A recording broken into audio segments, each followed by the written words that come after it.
అంబుబాచి మేళా ప్రతి సంవత్సరం జూన్ నెలలో కామాఖ్య అమ్మవారికి ఋతుస్రావం జరుగుతుంది. సో మనం ఏమనుకుంటే అది జరిగిపోద్ది సార్. ఇప్పుడు నేను యాంకర్, నేను ఒక మంచి ఇంకా ఫేమస్ యాంకర్ అవ్వాలి 100% అవుతుంది. సో జాతకాలు మనిషి భవిష్యత్తును మార్చేస్తాయంటారు, లేకపోతే కర్మలు మారుస్తాయంటారు? మనల్ని మనము మానసికంగా సాటిస్ఫై చేసుకోవడానికి మనం ఎదుటి వ్యక్తిని కర్మ నాశనం చేస్తుంది అని అనుకుంటాం. ఇక్కడ 2 ఆప్షన్స్.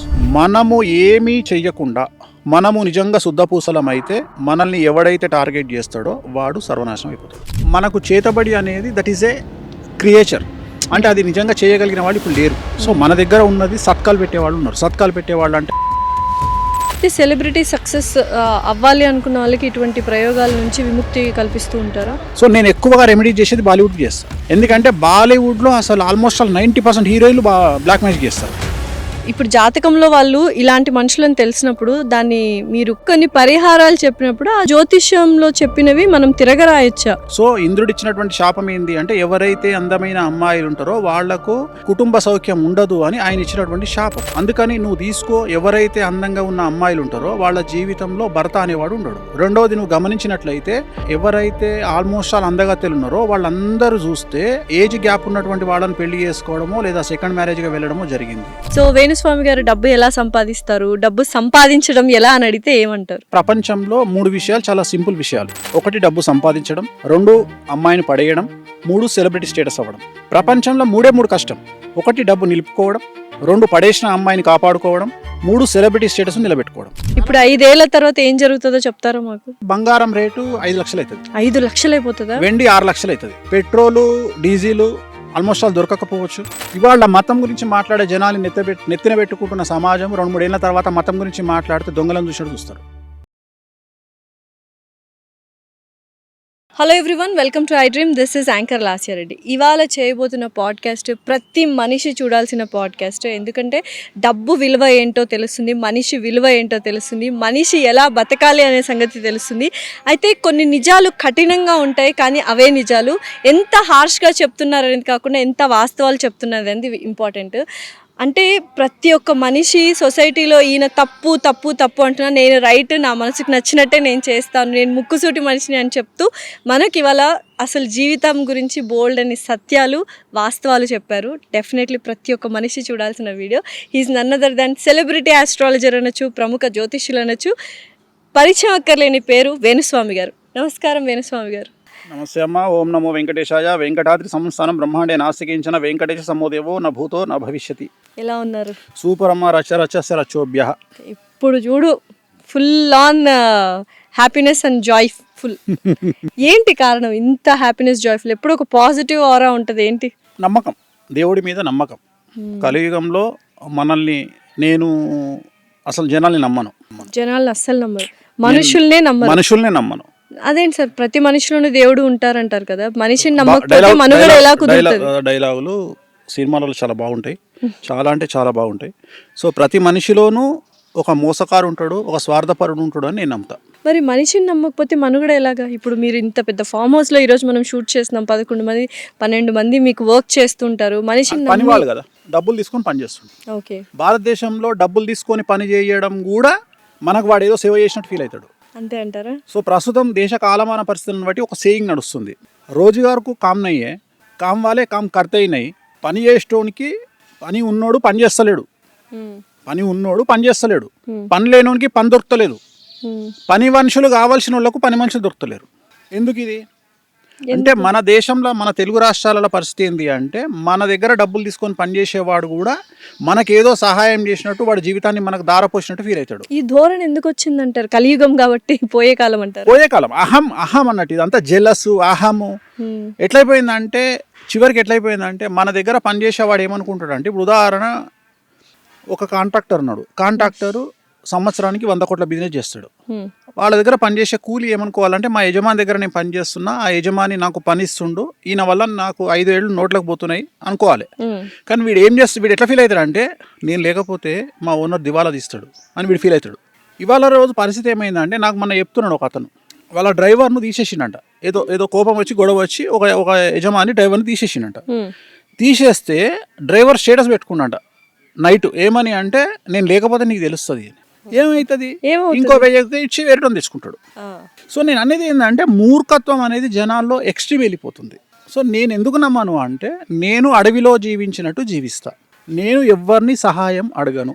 మరి ఎలా సహాయం నేను అదే చెప్తున్నా, సహాయం అడగను అంటే ఇప్పుడు నాకు కష్టం వచ్చింది. ఈ సమాజం ఎలా ఉంది అంటే ఇప్పుడు ఉదాహరణ నేను ఒక వ్యక్తిని సహాయం అడిగినా, ఏం సహాయం అడిగినా అంటే అరే బాబు నాకు ఇంకెవరికో మా ఇంట్లో తలకాయ నొప్పి లేచింది లేదా దెబ్బ తగిలింది, అపోలో హాస్పిటల్కి పోతున్నా రారా అంటే వాడు వస్తాడు. వాడు వచ్చినందుకు నేను వాడికి ఒక 50 లక్షల రూపాయలు హెల్ప్ చేసిన అనుకుందాం ఎగ్జాంపుల్.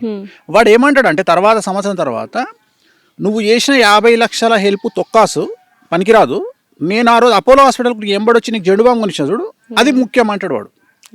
సో అప్పటి నుండి నాకు ఏమర్థమైందంటే సమాజంలో సహాయం అడగవద్దు, ఎవ్వరు సహాయం తీసుకోవద్దు. సో నువ్వు అడవిలో వెళ్తే ఎలా అయితే ఒంటరి జీవితాన్ని గడుపుతావో సమాజంలో కూడా అలాగే ఒంటరి జీవితాన్ని గడుపు.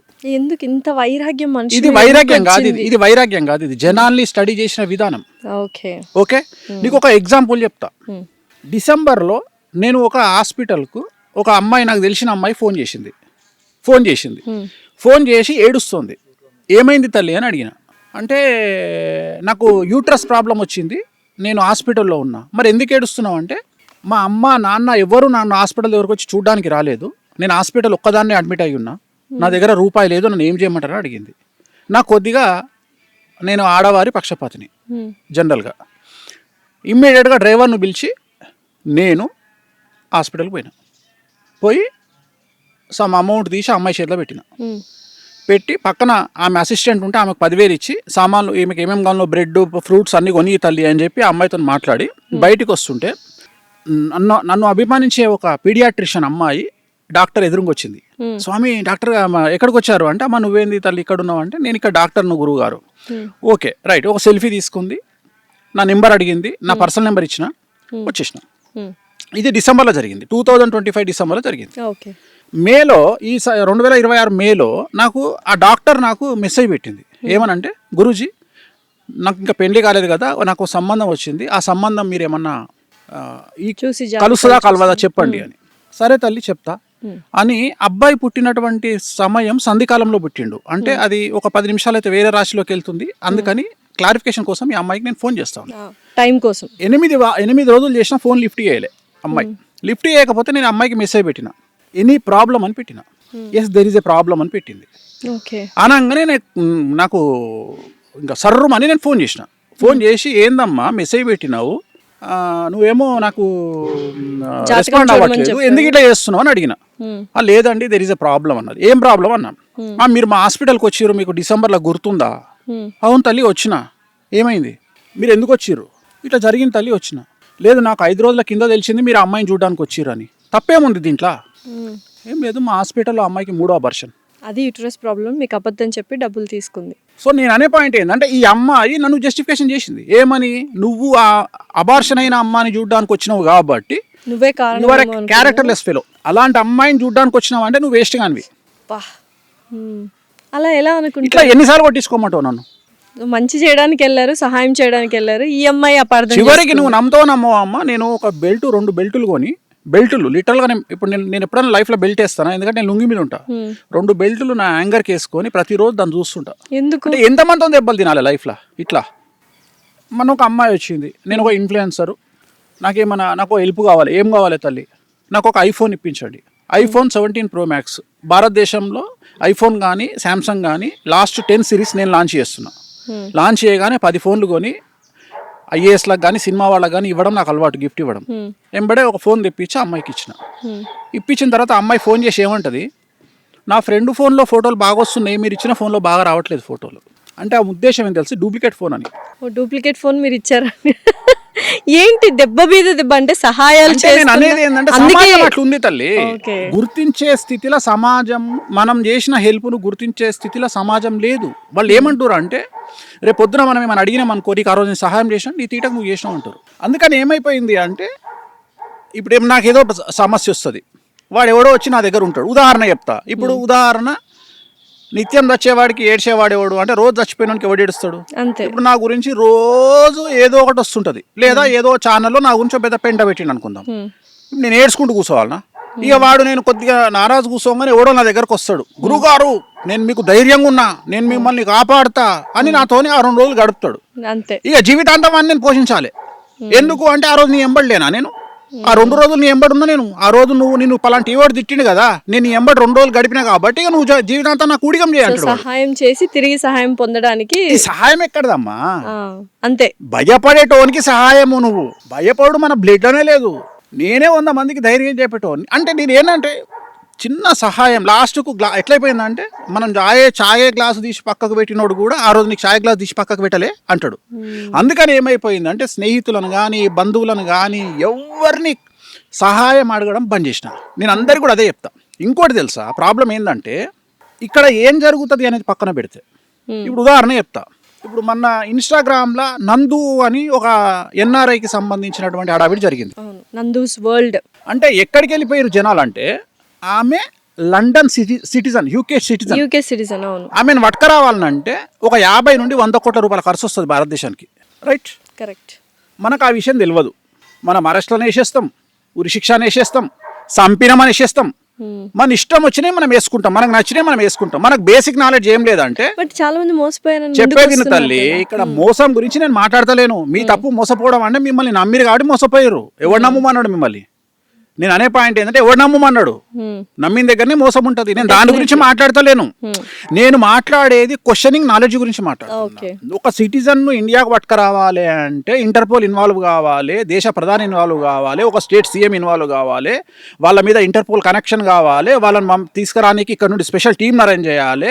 అక్కడికి పోయినాక లండనోడు మనకు పర్మిషన్ ఇయ్యాడు, మనతో మనం యుద్ధం చేయాలి. ఇప్పుడు లండన్ బార్డర్లో తెలుగుదేశానికి, ఆంధ్రప్రదేశ్ తెలంగాణ రాష్ట్రానికి లండన్కు యుద్ధం అవుతుంది. ఆ యుద్ధంలో ఆమెను పట్టుకురావాలి. చాలా పెద్ద ప్రాసెస్. సో ఇవేం తెలియకుండా నందుని చంపేసిరు రాత్రి అని ఒకడు పెడతాడు, నందుని లేపుకొచ్చిండు అని ఒకడు పెడతాడు. నేను అనే బేసిక్ సెన్స్ చాట్ జీపీటీ ఉంది, అడగండి.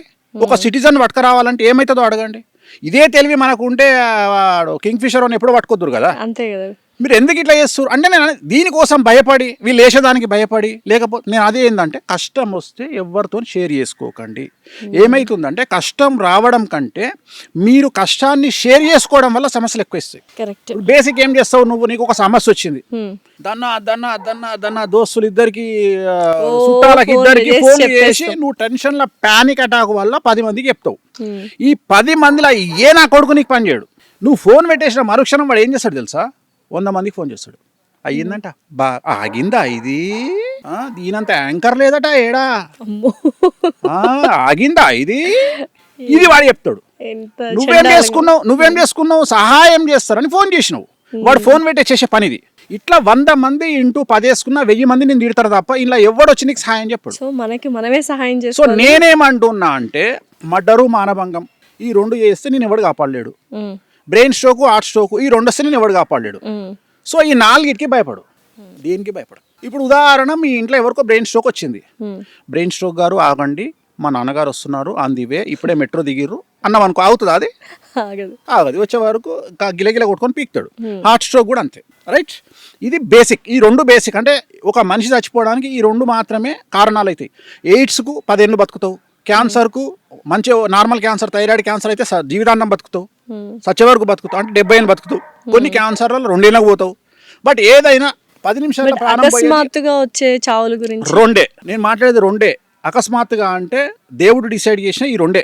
నేను అనేది యాక్సిడెంట్ కాకుండా only brain stroke, heart stroke, ఇవి కాకుండా ఏది నిన్ను ప్రాబ్లం క్రియేట్ చేయదు. అట్లనే మర్డరు, మానభంగం తప్ప ఏది చేసినా ఏం కాదు.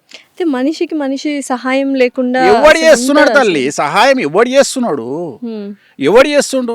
మీకు ఇంతవరకు అంటే ఇన్ని ఇయర్స్ అయింది, ఎవరి సహాయం పొందలేదా మీరు ఇంతవరకు? వేణుస్వామి గారి జీవితంలో ఒక మనిషి సహాయం పొందలేదు అపార్ట్ ఫ్రమ్ ఫ్యామిలీ? నిజాయితీగా ఎవరి దగ్గర పొందలే.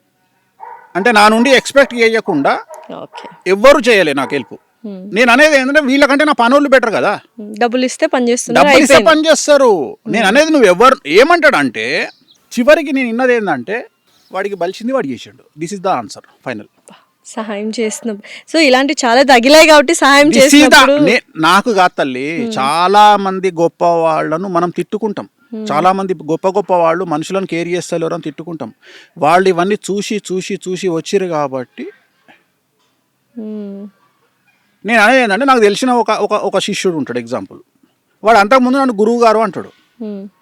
సడన్గా వాని బిహేవింగ్లో నేను ఎట్లా అబ్జర్వ్ చేస్తాను అంటే గురువు గారు పోయి గురువుకి వచ్చింది కథ, దోస్తు నడతాడు, ఏం గురు అంటాడు కదా, ఆ టైప్లో గురువు అని పెట్టిండు మెసేజ్. ఆ గురువు అనగానే నాకు అర్థమైపోతుంది, ఓహో ఈయనకి దగ్గర పడ్డదిరా అని. దానికి రీజన్ ఏంటి అంత అహం అంటే రావడానికి? వాడు అహం రావడం అంటే ఏం లేదు, వాడు ఏదో కారు కొనుంటాడు, వాడు ఏదో కారు కొనుంటాడు, వాడు ఏదో కారు కొనుంటాడు, వాడు ఏదో చేసి ఉంటాడు, గొప్పతనం చేసి ఉంటాడు. వాని దృష్టిలో ఏంటంటే వాడికి ఏదో గొప్ప. నేను అసలు డోంట్ కేర్, నీ మనీని నిన్ను ఐ డోంట్ కేర్. ఒక పెద్ద తోపు తోపు తోపు తోపు హీరో ఫోన్ చేసిండు నాకు, నా మేనేజర్కు ఫోన్ చేసిండు అపాయింట్మెంట్ కావాలని. రెస్పెక్ట్ ఇచ్చి మాట్లాడితే రూపాయి తీసుకోకుండా పోయి జాతకం చెప్తా. చాలా యారగెంట్గా ఫోన్ చేసి నా మేనేజర్తో యారగెంట్గా మాట్లాడితే, తెలుగు హీరోనా సౌత్ ఇండియన్? తెలుగు హీరోనే. తెలుగు హీరో చాలా యారగెంట్గా మాట్లాడితే నా మేనేజరు, మీరు వస్తారా ఆఫీస్కి, సో గురుగారు రావాలన్నా అంటే, ఏంది మేము రావాలన్నా గురుగారి దగ్గరికి అంటే, నేను అడిగిన ఏందంట అని అడిగిన, చాలా రఫ్గా మాట్లాడుతుంది సార్, 2 లక్షలు చెప్పన్నా అనగానే, ఓకే అండి గురువుగారు వస్తారు గురువుగారు మీ దగ్గరికి 2 lakhs ఛార్జ్ చేస్తారండి. 2 లక్షలా?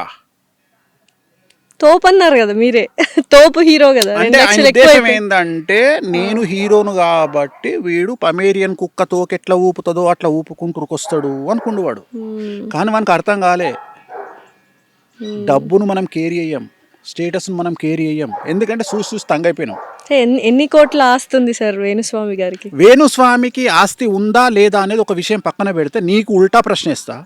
ఒక అమ్మాయి ఒక గుడిసెలో ఉన్న వ్యక్తికి ఎస్ చెప్పొచ్చు, ఒక కింగ్ను దొబ్బే అనొచ్చు. అది ఆ అమ్మాయికి ఎంత ఉంది? ఆ అమ్మాయికి ఎంత ఉంది? That is called self respect. That is called self respect. నువ్వు గుడిసెలు ఉన్నతో పోయినావు, నాతో పోలే, అది అమ్మాయి ఇష్టం రాబాయ్, అది అమ్మాయి ఇష్టం. డెఫినెట్లీ నా ఇష్టం, నాకు సెల్ఫ్ రెస్పెక్ట్ ఎక్కువ. నేను ఇదే రెస్పెక్ట్ నేను వేరేటోడు అడిగితే, ఒక అడుక్కున్నటోడు అడిగితే నేను బెండ్ అవుతా. నేను డబ్బు లేనోళ్ళకి ఇంపార్టెన్స్ ఇస్తా, డబ్బు ఉన్నోళ్ళకి ఇంపార్టెన్స్ ఇయ్యను. ఎందుకంటే నా ఉద్దేశంలో డబ్బు లేనోడిని డబ్బు ఉన్నోడిగా చేయడమే నా మోటో. సో మామూలు మనిషిని సెలబ్రిటీగా చేయడమే నా మోటో.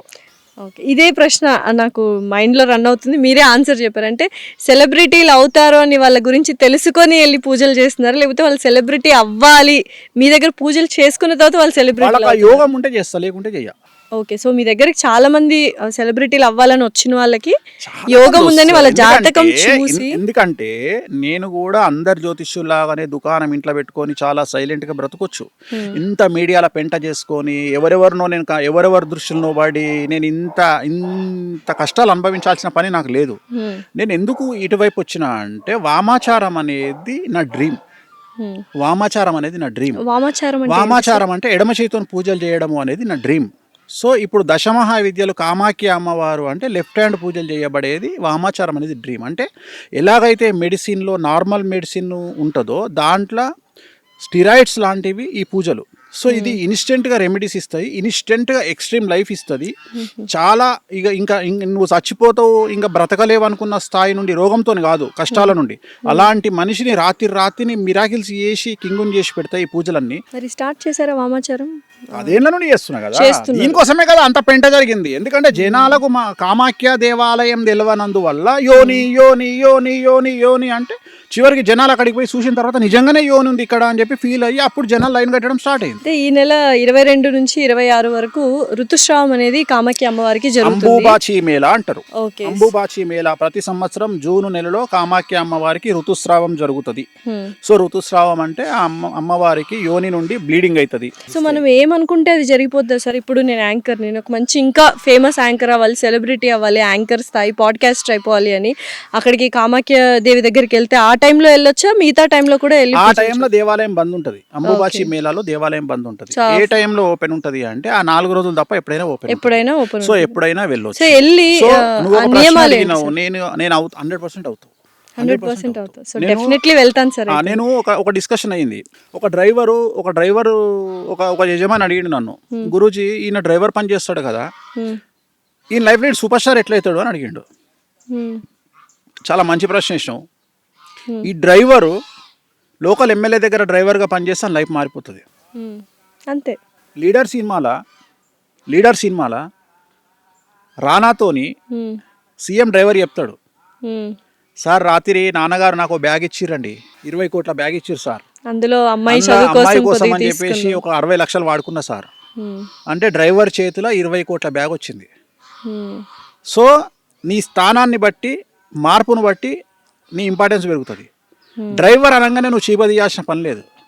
ఊబర్ డ్రైవర్ వేరే వాల్యూ ఉంటుంది, ఎమ్మెల్యే డ్రైవర్కి వేరే ఉంటుంది, సీఎం వాల్యూ వేరే ఉంటుంది, డిప్యూటీ సీఎం వాల్యూ వేరే ఉంటుంది, అంబానీ ఇంట్లో పనిచేసే డ్రైవర్కి వేరే వాల్యూ ఉంటుంది. సో ప్రతి ఒక్కళ్ళు వెళ్ళొచ్చు. నేను అదే చెప్తున్నా. సో నువ్వు ఏం చేస్తున్నావు అనేది ఇక్కడ ఒక్కటే, the biggest scam is job అనేది స్కామ్. ఉద్యోగం అనేది స్కాము. నీ కోసం నువ్వు కష్టపడకపోతే మంది కోసం కష్టపడాల్సి వస్తుంది.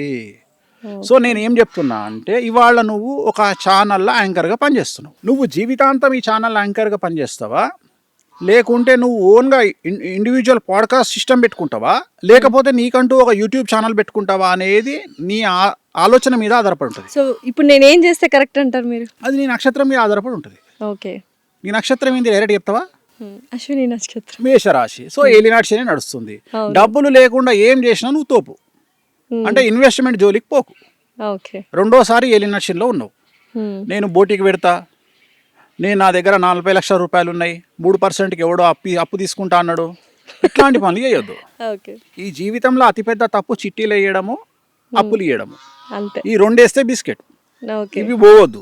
డబ్బు లేకుండా డబ్బు ఇన్వెస్ట్మెంట్ లేకుండా సంపాదించగలిగినటువంటి శక్తిని భగవంతుడు నీకు ఇచ్చిండు. ఏమిచ్చిండు? నీకంటూ ఇండిపెండెంట్గా ఒక యూట్యూబ్ ఛానల్ పెట్టుకో, నీకంటూ ఇండిపెండెంట్గా ఒక ఇన్స్టాగ్రామ్ ఛానల్ పెట్టుకో, ఒక ఫేస్బుక్ అకౌంట్ పెట్టుకొని నీకున్న పరిచయాలను ఉపయోగించి బతిమలాడుకొని బామాలుకొని పోడ్కాస్ట్ చేసుకో, అయిపోయింది. సో నా దశ బాగుంటది అంటారా? తిరుగులేదు. సో నేను అనేది ఏంటంటే ఇట్లనే ప్రతి ఒక్కరు ఆలోచించాలి.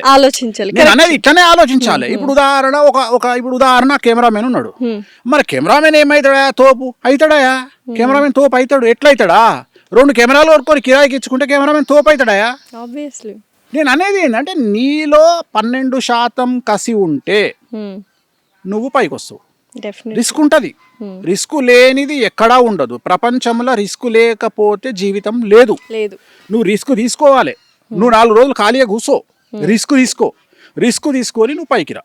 నేను ప్రతి మనిషి జీవితంలో రిస్క్ ఉంటుంది. సో జాతకాలు మనిషి భవిష్యత్తును మార్చేస్తాయంటారా, లేకపోతే కర్మలు మారుస్తాయంటారా? కర్మలు అనేవి అసలు నేను నమ్మను. కర్మ అనేదే లేదంటారా? నేను నమ్మను.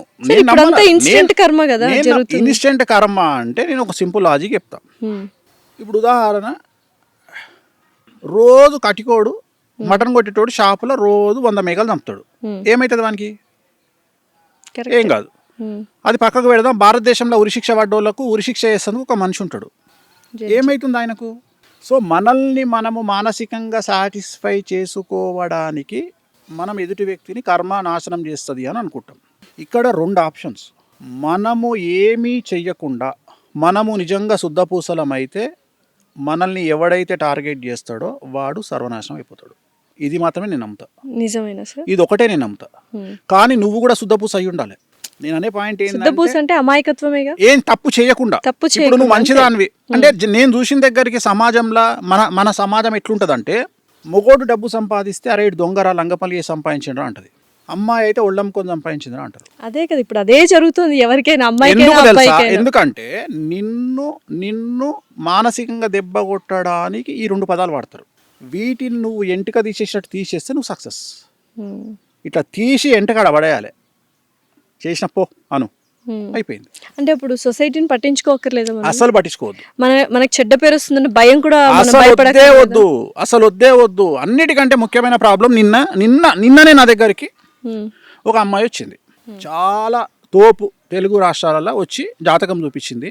ఆ అమ్మాయిని నా దగ్గరికి పంపించిన ఆమె నా దగ్గరికి రికమెండ్ చేస్తారు కదా. ఇప్పుడు నువ్వే ఉన్నావు, ఏమంటావు? గురూజీ నేను ఒక అమ్మాయిని పంపిస్తున్నా, భార్యాభర్తలు పంపిస్తున్నా, వాళ్ళ దగ్గర ఒక 500 కోట్లు ఉన్నాయి, 1000 కోట్లు ఉన్నాయి, భార్యాభర్తల అన్యోన్య జీవితము, అసలు ఇంకా వాళ్ళని మించిన ఇంకెవరు దొరకరు అని చెప్పి నువ్వు నా దగ్గర పంపించినావు. నేను జాతకం చూడంగానే ఫస్ట్ క్వశ్చన్, ఇంకా కలిసినారా మీరని అడిగిన అమ్మాయిని. నీ మొగడు సైకో కదమ్మా, ఎట్లా కలిసినావు అని అడిగిన. ఫస్ట్ క్వశ్చన్ అదే. నీ మొగడు సైకో కదా, ఎట్లా కలిసినావు? నీ మొగడికి మల్టీ పర్సనాలిటీలు ఉన్నాయి, స్ప్లిట్ పర్సనాలిటీలు ఉన్నాయి, నువ్వు ఎట్లా కలిసినావు అని అడిగిన. అప్పుడు ఆ అమ్మాయి ఒక అర్ధగంట మొత్తం ఉపదేశం చేసింది నాకు. ఇగో ఇట్లాంటి ఇట్లా ఏం చేయాలి గురువు గారు అని అడిగింది నన్ను. ఏం చేస్తావు తల్లి డివోర్స్ తీసుకొని అడిగిన, చెప్పిన. అంటే ఎంత సింపుల్గా చెప్పిన అనేది ఆమె అనుకుంటుంది. నేను ఏమంటున్నా అంటే నా చెల్లెనో అక్కనో బిడ్డనో ఆ సీట్లో కూర్చుంటే ఆమె ఎంత సఫర్ అయ్యింది ఆలోచన చేసి చాలా సింపుల్గా నువ్వు డివోర్స్ తీసుకో అన్నట్టే అనిపిస్తుంది. కానీ దాని కింద నేను ఎంతో గ్రౌండ్ వర్క్ చేసి ఉంటా. ఎందుకంటే అమ్మాయి డివోర్స్ తీసుకోవడంలో లేట్ చేస్తే జీవితం నాశనం అవుతుంది. మొగోనికి ఏం నాశనం కాదు. మొగోడు డివోర్స్ తీసుకోవాలి అంటే తీసుకున్నా తీసుకోకపోయినా వాని దగ్గర పైసలు ఉంటే వానికి ఇంకో అమ్మాయి వస్తుంది. ఈ మధ్యన ఇన్స్టాగ్రామ్లో ఒక రీల్ వస్తుంది, how is your what about your age అంటే 10 million ఇన్ బ్యాంక్ అంటాడు. అర్థమైంది. ఏజ్ తో సంబంధం లేదు, బ్యాంక్ మొగోనికి ఏజ్తో సంబంధం లేదు, మొగోనికి ఏజ్తో సంబంధం లేదు. బ్యాంక్ బ్యాలెన్స్ చెప్తే అమ్మాయి ఉంటుంది. కానీ ఆడదానికి అందం ఉండాలి, స్ట్రక్చర్ ఉండాలి, ఫిజిక్ ఉండాలి. ఇవన్నీ దాటితే అమ్మాయిని దేకేటోడు ఉండడు. నేనేమన్నా అంటే తల్లి ఇవాళ నీకు 30 ఏళ్ళు, నీకు ఆల్రెడీ పెళ్ళైంది 18 ఏళ్ళకు, అంటే 12 ఏళ్ళు అవుతుంది, నీకు 8 ఏళ్ళ బిడ్డ ఉంది. ఇవాళ నువ్వు ఈ నిర్ణయం తీసుకోకుండా సపోజ్ నీకు రేపు పొద్దున అష్టమశని వచ్చినప్పుడు అర్ధాష్టమశని వచ్చినప్పుడు నిర్ణయం తీసుకుంటావు నువ్వు, అప్పుడు అప్పటికి ఇంకో సైకోగాడు పక్కకు పెడితే ఫస్ట్ ఇప్పుడు నువ్వు సంపాదించే సంపాదన నీ దగ్గర ఉండదు. ఎందుకంటే అప్పటికి నువ్వు ఏజ్ అయిపోయి 10 ఏళ్లకు ఏజ్ అయిపోయి ఉంటుంది. డెఫినెట్లీ అర్థమైందా? పోనీ వీళ్ళేమి సూపర్ స్టార్లు హీరోలు కాదు, గ్రేట్ అవార్డ్స్ తీసుకొని నీకు 250 కోట్లు ఇస్తుంది కాబోయే సీఎంలు కాదు. మరి అట్లాంటప్పుడు నీ పరిస్థితి ఏంది? వీడు రూపాయి కూడా ఇవ్వడు నీకు. రేపు పొద్దున నువ్వు మళ్ళీ బోటికి పెట్టుకోనో లేకపోతే మళ్ళీ ఇంకేదో చేసుకొని బతకాలి. సో ఈ నిర్ణయాన్ని నేను ఇస్తా. నేను అనేమంటే ఈమె లేదు మా ఇంటి పక్కోడు ఏమనుకుంటాడు. మీ ఇంటి పక్కన ఇంట్లో కూడా సమస్యలు ఉన్నాయి తల్లి. మీ ఇంట్లో నీళ్ళొల్లి అయితే మీ ఇంట్లో ఇంకోలొల్లి, పక్కింటో ఇంట్లో ఇంకోలొల్లి. సో ఇంటింటి రామాయణం ఉంటుంది. కాబట్టి నువ్వు జనాల గురించి పట్టించుకోవడం బంద్ చేయి. ఇంకొక ముఖ్యమైన విషయం ఏంటంటే మరీ ముఖ్యంగా తెలుగు స్టేట్స్లో ఒక వ్యక్తిని విమర్శించేటువంటి నైతిక అర్హత ఎవరికి లేదు. కానీ అదే చేస్తున్నాం, హక్కుగా భావించి చేస్తున్నాం. అంటే తెలుగు లాజికల్ ఏంటంటే 2+2 = 5. తెలుగు స్టేట్స్లో 2+2 = 4 కాదు, 2+2 = 5. సో ఇక్కడ డిఫరెంట్గా ఉంటుంది. ఇప్పుడు మన దగ్గర ఎట్లుంటుంది అంటే మనం ఈ సమాజం అంతా ఫోక్సో గురించి మాట్లాడుతుంటే ఒక 10 మంది వచ్చి సపరేట్గా పెద్ద సినిమా గురించి మాట్లాడతారు. సో ఇది ముఖ్యం వాళ్ళకు. అంటే ఇక్కడ ఫోక్సో కంటే పెద్ద సినిమా ముఖ్యం వానికి. పెద్ద సినిమా ఎందుకు ఆగిపోయింది అనే దాని గురించి డిస్కషన్ నడుస్తుంది. ఎందుకు అంత తెలుగు వాళ్ళంటే ఎందుకు అంత బ్యాడ్ అయిపోయారు అనుకుంటున్నారా మీరు? మానసికంగా చెడిపోయారా తెలుగు వాళ్ళు? అంటే ఎంటర్టైన్మెంట్ కావాలి మనకి. ఎంటర్టైన్మెంట్ ఇప్పుడు నేను ఎంత పర్వట్టాడు అంటే రాత్రి 10 గంటలకు ఉప్పల్ బాల్ వీడియోలు చూసుకుంటా, అగ్గిపేట మచ్చ చూసుకుంటా. ఎందుకంటే నాకు వెరైటీ చూడబుద్ది కాదు. ఎందుకంటే నేను యుద్ధం గురించి ఇన్ఫర్మేషన్ చూద్దామా, ఏం దొరకదు. అంటే నీకు ఏది జెన్యూన్ రాదు కదా న్యూస్లో. నేను అనే పాయింట్ ఏంటంటే అంత పెయిడ్ న్యూస్ కాబట్టి జెన్యూన్ న్యూస్ ఏమొస్తుంది, ఇరాన్లో ఏం జరిగింది అనేది చూస్తే మన ఛానల్లో అది రాదు. మన ఛానల్లో పచ్చళ్ళలో ఇంకోటో నడుస్తుంటది. సో నేను అనేది ఏంటంటే నేను మళ్ళీ నేషనల్ న్యూస్కి పోవాలి, అక్కడ కూడా ఇదే పెంట. సో దాని బదులు ఇంటర్నేషనల్ న్యూస్ ఛానల్ చూసుకుంటే బెటర్. నేను అనేది ఏంటంటే ప్రతి ఒక్కడు పర్వర్టెడ్ అయిపోయిండు.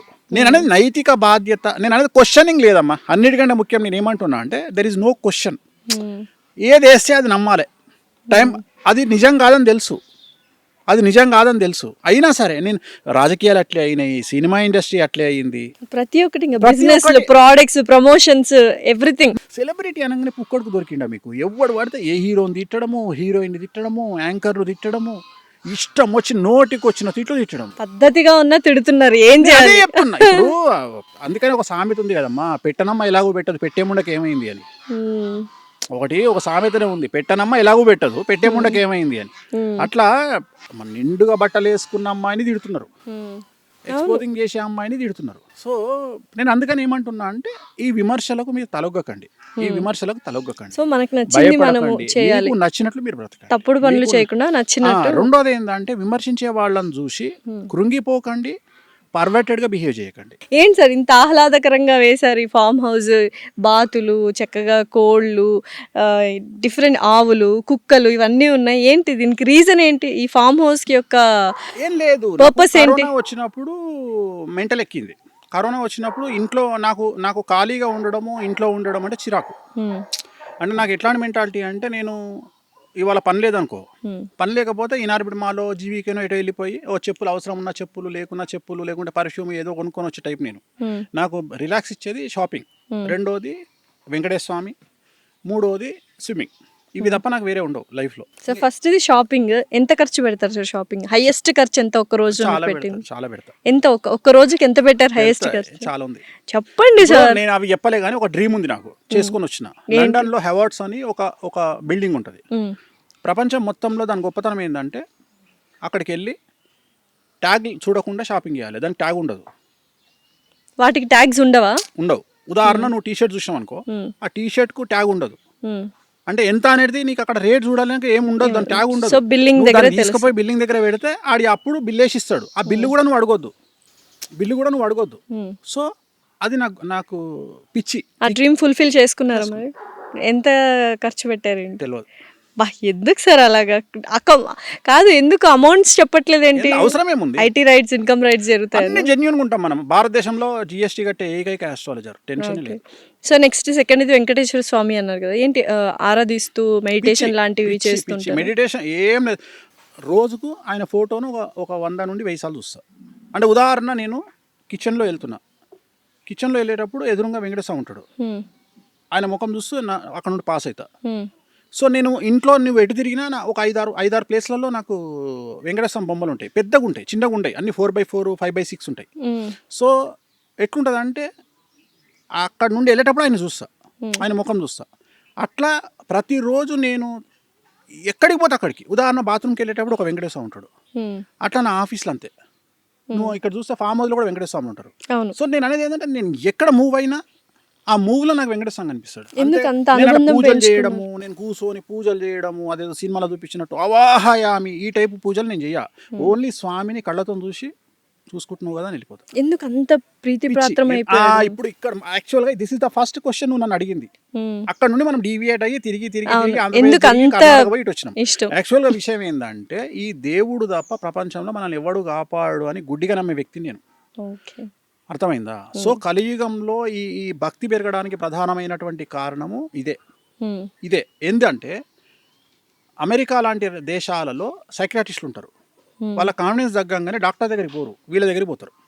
పోయి మాకు ఇట్లా అయ్యింది అంటే వాడు ఏదో బూస్టింగ్ ఇచ్చి పంపిస్తాడు. మన తెలుగు రాష్ట్రాలలో, భారతదేశంలో, టోటల్ ఇండియాల పరిస్థితి ఏంటంటే ఇక్కడ ఎవరికి ఏ ప్రాబ్లం వచ్చినా ఆస్ట్రాలజీ దగ్గరికి పోతారు, లేదా గుళ్ళ పంతులు తిరిగిపోతారు. పోతే ఇక్కడ గుళ్ళ పంతులకు ఉన్న పర్మిషన్ ఏంటంటే నువ్వు దేవుడి యొక్క గొప్పతనాన్ని ఒక పూజారిగా చెప్పాలి. ఇక్కడ ఆస్ట్రాలజర్ గొప్పతనం ఏంది అంటే నేను భగవంతుడిని ధ్యానించు, నీకు ఇంకెవ్వడు అవసరం లేదు అని వాళ్లకు బలమైనటువంటి ఒక భయాన్ని పోగొట్టి వాళ్లకు ధైర్యాన్ని నింపడం నా యొక్క కర్తవ్యం. సో నేను ఇక్కడ ముందే చెప్పి నీకు ఈ ప్రాబ్లం ఉంది. ఉదాహరణ భార్యాభర్తలు విడిపోతారు. అయ్యా మీరిద్దరు విడిపోయే అవకాశం ఉంది, ఇగో నువ్వు మొదలే చెప్తారే నీ పెళ్ళం కొట్టినా నువ్వు కంట్రోల్ ఉండు, నువ్వు కోపానికి రాకు. అట్లా మీకు ముందే తెలిసిపోతుంది. జాతకాలు చూసి ఖచ్చితంగా తెలిసిపోతాయి కదా. సో ఇప్పుడు జాతకంలో వాళ్ళు ఇలాంటి మనుషులను తెలిసినప్పుడు దాన్ని కొన్ని పరిహారాలు చెప్పినప్పుడు ఆ జ్యోతిష్యంలో చెప్పినవి మనం తిరగరాయొచ్చా? ఇప్పుడు ఆ మనిషి కోపం తగ్గించుకుంటాడు. ఇప్పుడు భార్యాభర్తలు ఇద్దరున్నారు, మీ భార్య కొడుతున్నా కామ్గా ఉండు అంటున్నారు కదా. సో కామ్గా ఉంటే వాళ్ళిద్దరి మధ్య సఖ్యత పెరుగుతుందా అంటే అప్పుడు జాతకం తప్పే కదా. జాతకంలో అందరు విడిపోతారని ఉండదు, జనరేషన్ డిసైడ్స్. 1960లో పుట్టినటువంటి భార్యాభర్తలు పెళ్లి చేసుకుంటే ఖచ్చితంగా భర్త కొట్టిన భార్య పడుతుంది. ఎందుకు? ఆనాడు ఆ అమ్మాయికి, ఆ స్త్రీకి ఫైనాన్షియల్ ఫ్రీడమ్ లేదు. ఇప్పుడున్నటువంటి అమ్మాయికి 1990 తర్వాత పుట్టినటువంటి అమ్మాయిలకు ఫైనాన్షియల్ ఫ్రీడమ్ ఎక్కువ. రెండవది కాలసర్ప దోషం అనేది చాలా తీవ్రత. రెండవది అందం మీద కాన్షియస్ చాలా ఎక్కువ. సో ఇంద్రుడిచ్చినటువంటి శాపం ఏంది అంటే ఎవరైతే అందమైన అమ్మాయిలు ఉంటారో వాళ్లకు కుటుంబ సౌఖ్యం ఉండదు అని ఆయన ఇచ్చినటువంటి శాపం. అందుకని నువ్వు తీసుకో, ఎవరైతే అందంగా ఉన్న అమ్మాయిలు ఉంటారో వాళ్ళ జీవితంలో భర్త అనేవాడు ఉండడు. రెండవది నువ్వు గమనించినట్లు ఎవరైతే ఆల్మోస్ట్ ఆల్ అందగత్తెలు ఉన్నారో వాళ్ళందరూ చూస్తే ఏజ్ గ్యాప్ ఉన్నటువంటి వాళ్ళని పెళ్లి చేసుకోవడమో లేదా సెకండ్ మ్యారేజ్గా వెళ్ళడమో జరిగింది. అందంగా ఉండడం తప్పైపోయిందా sir? Take any top heroine, definitely Sridevi garu, Sushmita Sen గారు పేర్లు చెప్పదలుచుకోలేదు. లేటెస్ట్ హీరోయిన్ కూడా ఇవాళ ఒక సినిమా రిలీజ్ అయింది. సో ఆమె కూడా. సో ప్రతి ఒక్కళ్ళు ఏజ్ వాళ్ళకంటే ఎక్కువగా ఉండే వాళ్ళని పెళ్లి చేసుకుంటారు. ఎందుకంటే ఎక్కువగా ఏజ్ లో పెద్దవాడైన వాడు తన భార్యను కూతురును చూసుకుంటాడు ప్రేమగా. అందుకని తెలివిగల అమ్మాయి ఏం చేస్తుంది అంటే అలా దగ్గర పోతుంది. ఎవరైతే తెలివి లేని మూర్ఖపురాలు ఉంటుందో ఆ అమ్మాయి ఏం చేస్తుంది అంటే నాకు మంచి అందమైనటువంటి వాడు కావాలి అనుకుంటే మనకు ఆల్రెడీ దుకాణం పెట్టడానికి ఇంకా 7 మంది అమ్మాయిలు రెడీగా ఉంటారు. సో తన్నుకొని వచ్చి వీళ్ళిద్దరు విడిపోతారు. అయితే ఇప్పుడు అందమైన అమ్మాయి అందంగా ఉన్న హస్బెండ్ చేసుకోవద్దంట. నేను అనేది ఆల్రెడీ ఖాళీగా లేడు కదా అని చెప్తున్నా. ఓకే. నేను అనే పాయింట్ ఏంటంటే ఇక్కడ ఇంకోలాగా చెప్పొచ్చు, అందానికి ఇంపార్టెన్స్ ఇవ్వకుండా వాళ్ళ మనసుకు నచ్చిన అది ఎవడిస్తాడు. ఇప్పుడు పైసలుగా మగోనికి చూడమ్మా, మగోనికి అందం కావాలి, ఆడదానికి డబ్బు కావాలి. అట్లా ఏం లేదు సార్. చెప్పేది ఉంటారు అమ్మాయిల్లో అబ్బాయిలో మనసు చూసి ప్రేమించే వాళ్ళు కూడా సో ఉంటారు. ఇక్కడ నువ్వేం చేస్తున్నావు అంటే ఇక్కడ మనకు మనకు సెట్ అవుతారా, మనం కంఫర్ట్ ఫీల్ అవుతామా అనే వాళ్ళు అమ్మాయిలు అబ్బాయిలు కూడా ఉంటారు. మనం ఎప్పుడే గానీ ఆడవాళ్ళ జాతకంలో ఉన్న దోషాన్ని బట్టి, నాకున్న అవగాహనను బట్టి ఏంటంటే ఎప్పుడే గానీ ఆడవాళ్ళు ఫస్ట్ అటెంప్ట్ లో సక్సెస్ కారు. అంటే ఇప్పుడు పెళ్లి చేసుకోవాలి, ఇప్పుడు నువ్వు డైలాగులు చెప్పినావు, ఈ డైలాగులు ఫస్ట్ అటెంప్ట్ పనికిరావు. అర్థమైందా? డెఫినెట్లీ అవ్వదు. నన్ను చెప్తా తల్లి, పొద్దుగా లేస్తే చూసి ఇవన్నీ కలర్ వేసిన తల్లి, నువ్వు ఆయన కొంపదీసి నల్లెంటికి అనుకున్నావు. లేదు సార్, నేను ఇందాక వచ్చినప్పుడే అడిగేయండి మొత్తం. సో ఇక్కడ విషయం ఏంటంటే తల్లి, ఫస్ట్ అటెంప్ట్ లో ఏ అమ్మాయి సక్సెస్ కాదు. ఎందుకంటే అమ్మాయి గొప్పతనం ఏంటంటే, కలియుగంలో అమ్మాయి గొప్పతనం ఏంటంటే, ఇంద్రుడిచ్చిన శాపం వల్ల గంజాయి మొక్కను పెట్టి 100 తులసి మొక్కలు పెట్టి ఒక గంజాయి మొక్కను పెడితే ఈ అమ్మాయి 100 తులసి మొక్కలను చేయితో చింపుకుంటూ వెళ్ళిపోయి గంజాయి మొక్కను అట్లా లేపుతుంది, పైకి లేపి నెత్తిన పెట్టుకొని వస్తుంది. అమ్మాయిలు రెడ్ ఫ్లాగ్స్ ని తీసుకుంటారు. దొంగనా కొడుకులను, నాట్ రెడ్ ఫ్లాగ్స్, దొంగనా కొడుకులను. సో నేను ఇప్పుడు నాకు తెలిసిన ఒక క్లయింట్ ఉంది, ఆ క్లయింట్ నా దగ్గరకు వచ్చింది. నా దగ్గరకు వచ్చి, గురువు గారు నేను వీని పెళ్లి చేసుకుంటా అన్నది. అంటే నేనేం చెప్పిన అంటే, అమ్మ తెలుగు రాష్ట్రాలలో లిస్టు తీస్తే, దొంగనా కొడుకుల లిస్టు తీస్తే ఆడు నెంబర్ 1 ఉంటాడు అని వేసుకోకు అని చెప్పిన, వాడిని చేసుకోకు అని చెప్పిన. ఇది జాతకం గురించి కాదు తల్లి, ఇది నేను జాతకాలు చూసి కాదు, జాతకాలు చూసి చెప్తాను. అంటే అమ్మాయి నా దగ్గరికి జాతకం చూడడానికి వస్తానని చెప్పి ఆ అమ్మాయికి దండం పెట్టి, తల్లి జాతకం పక్కకు పెట్టు, ఆడు దొంగనా కొడుకు వాడిని పెళ్లి చేసుకోకని చెప్పిన. వాడు అదేదో సినిమాల నాకు ఆ కూల్ డ్రింకే కావాలి అనే టైప్లో వాడినే చేసుకుంది. వాడు ఏం చేసిండు, వేణుస్వామి మాట కూడా తప్పయ్యేటట్టుగా ఈ అమ్మాయికి పరిచయమైన 15 రోజులకు ఒక 20 లక్షల కారు గిఫ్ట్ ఇచ్చిండు. ఇది వేణుస్వామిని కాదు, వెంకటేశ్వర స్వామి కూడా పక్కకు ఉన్నది. ఎందుకంటే ఆ కారు గిఫ్ట్ ఇవ్వగానే వీడికి 100 కోటీశ్వరుడు అనుకున్నది. అయిపోయింది, పెళ్లి చేసుకుంది. వాడేం చేసిండు, 6 నెలల తర్వాత ఈ అమ్మాయిని పెళ్లి చేసుకుండు. ఈ అమ్మాయి పేరు మీద 2 కోట్ల రూపాయలు అప్పు తీసుకున్నాడు. ఈ పిల్ల పేరు మీదనే అప్పు తీసుకున్నాడు. ఈ పిల్ల ఇల్లు ముంచిండు, ఈ పిల్ల పైసలు ముంచిండు. అమ్మాయి సెలబ్రిటీనే కదా, అన్ని బిస్కెట్ చేసిండు. బిస్కెట్ చేసినాక ఈ అమ్మాయి ఏమైపోయా, అయ్యో హలో లక్ష్మణ అని కూర్చుంది. అమ్మాయి సెలబ్రిటీనే కదా తెలియదు నాకు. అయిపోయినాక ఇంకా డివోర్స్ కూడా కాలే, ఆడు ఇంకో సెలబ్రిటీతో దుకాణం పెట్టిండు. నేను అనే పాయింట్ ఏంటంటే, ఇక్కడ మంచి చెడు అనేది యు కాంట్ డిసైడ్. నువ్వు ఒక వ్యక్తి మంచోడా చెడ్డోడా అనేది నువ్వు డిసైడ్ చెయ్యలేవు. సో నేను అనేది జాతకాల పరంగా వీ కెన్ డిసైడ్. జాతకాలు చూసి వీళ్ళిద్దరు కలిసినాయా కలవలేదా, వీళ్ళు విడిపోతారా, జాతకాలు చూసిన తర్వాత కూడా గొడవపడి విడిపోతున్నారు. నువ్వు అనుకుంటున్నావు జాతకాలు చూసిరు అని యూ కాంట్ డిసైడ్. గణాలు చూసి గణాలు అనేది తప్పు. ఎందుకంటే 8 ఈక్వేషన్స్ లా ఒక్క ఈక్వేషన్ గణాలు, ఇంకా 7 ఈక్వేషన్స్ ఉన్నాయి. సో నువ్వు గణాలు అనే మాట తప్పు, అసలు జాతకాలే కాదు అది. గణాలు అనేది జాతకమే కాదు, జాతకాలు చూసి అనకు దానికి. ఇక కొంతమంది మేధావులు పేర్లు మార్చి పెళ్లి చేస్తారు, నీకు తెలుసు అనుకుంటా. అమ్మాయి పేరు మార్చేస్తారు అమ్మాయి. మరి ఇప్పుడు నేను రేవంత్ రెడ్డి అని పెట్టి కూడా సీఎం అవుతానా? సో నేను అనేది ఇది.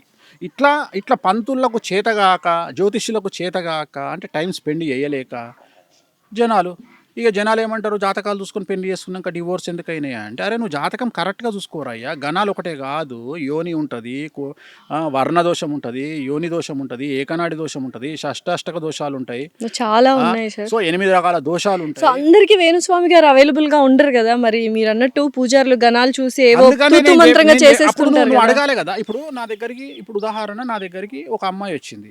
అమ్మాయి వచ్చి అబ్బాయి జాతకాన్ని చూపించి, స్వామి మా ఊర్లో నేను పంతులకు చూపించుకున్నా, ఈ జాతకం చాలా బాగుంది అన్నాడు మా పంతులు అనగా, నేనేమంటున్నా అంటే, ఇవాళ రేపు మీకు చాట్ జీపీటీ వచ్చింది, మీరు అడగండి చాట్ జీపీటీని. 7వ స్థానములో, లగ్నాత్ 7వ స్థానములో ఏ గ్రహం ఉంటే పెళ్లికి వనికిరాడు, పిల్లగాడైనా సరే పిల్ల అయినా సరే మీరే అడగండి రా. చాట్ జీపీటీలో జాతకాలు చెప్పించేసుకోవచ్చు, మనకి చెప్పుకోవచ్చు, బేసిక్ థింగ్స్.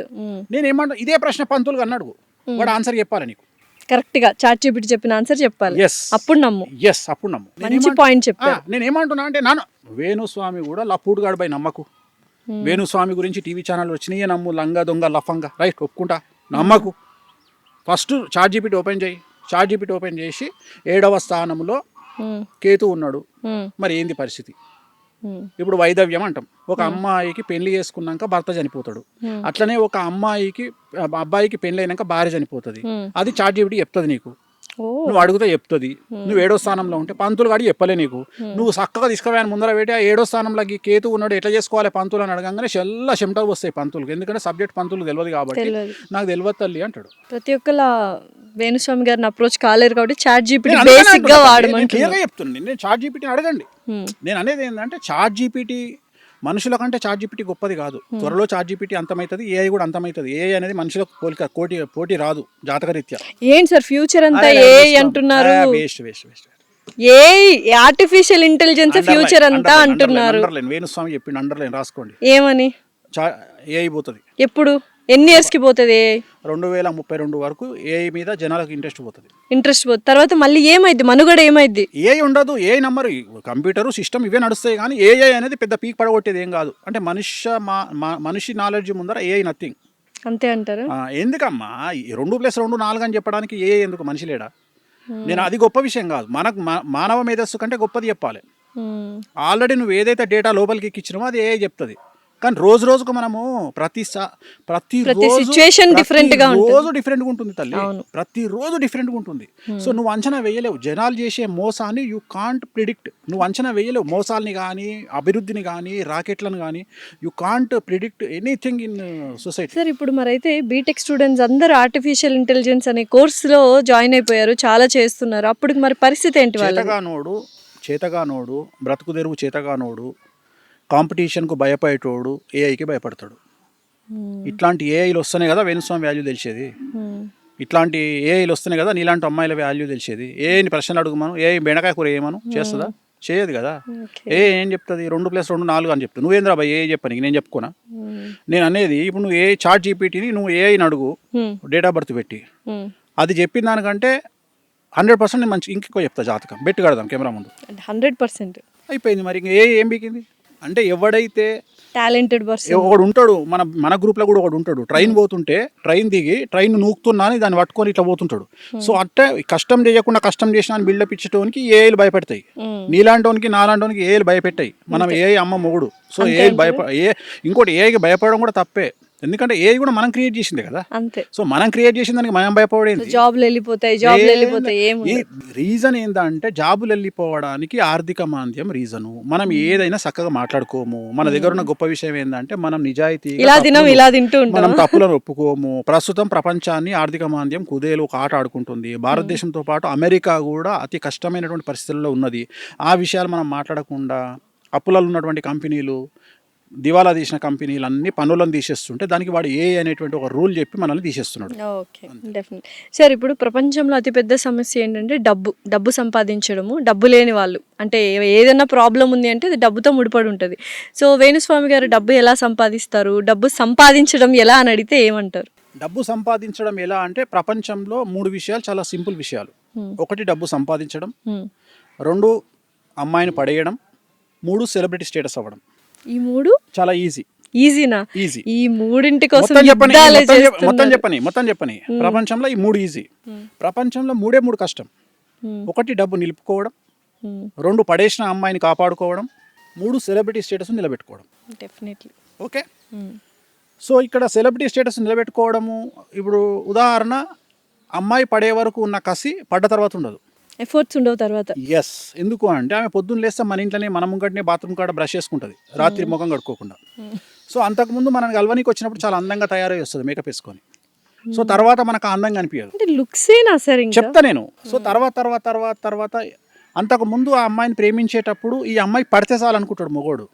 తర్వాత పెళ్లి కాగానే ఏమవుతుంది, నెలకు రెంట్ కట్టాలి, కార్ ఇన్స్టాల్మెంట్ కట్టాలి. సో వీడు ఈ పనులు ఉంటాడు. అమ్మాయికి ఏమనిపిస్తుంది అంటే ఇంతకుముందు వీడు టైం అంతా నాకు ఇచ్చేటోడు, ఇప్పుడు నాకు ఇస్తలేడు. సో వాన్ సావేంది, పైసలు సంపాదించి బాధ్యతల వల్ల వాడు నానా రకాల సంకలు నాకాల్సి వస్తుంది. ఈ అమ్మాయి ఏమనుకుంటుంది, నాతో మాట్లాడతలేడు అనుకుంటుంది. రెండోది అమ్మాయి మెంటాలిటీ ఎట్లుంటుంది అంటే నువ్వు 10 కిలోల బంగారం నెక్లెస్ మెడలేసినావా, రాత్రి 8 గంటలకు అన్నం తినలేదు అని అడగకపోతే ఈ 10 తులాల బంగారం మీకినట్టే.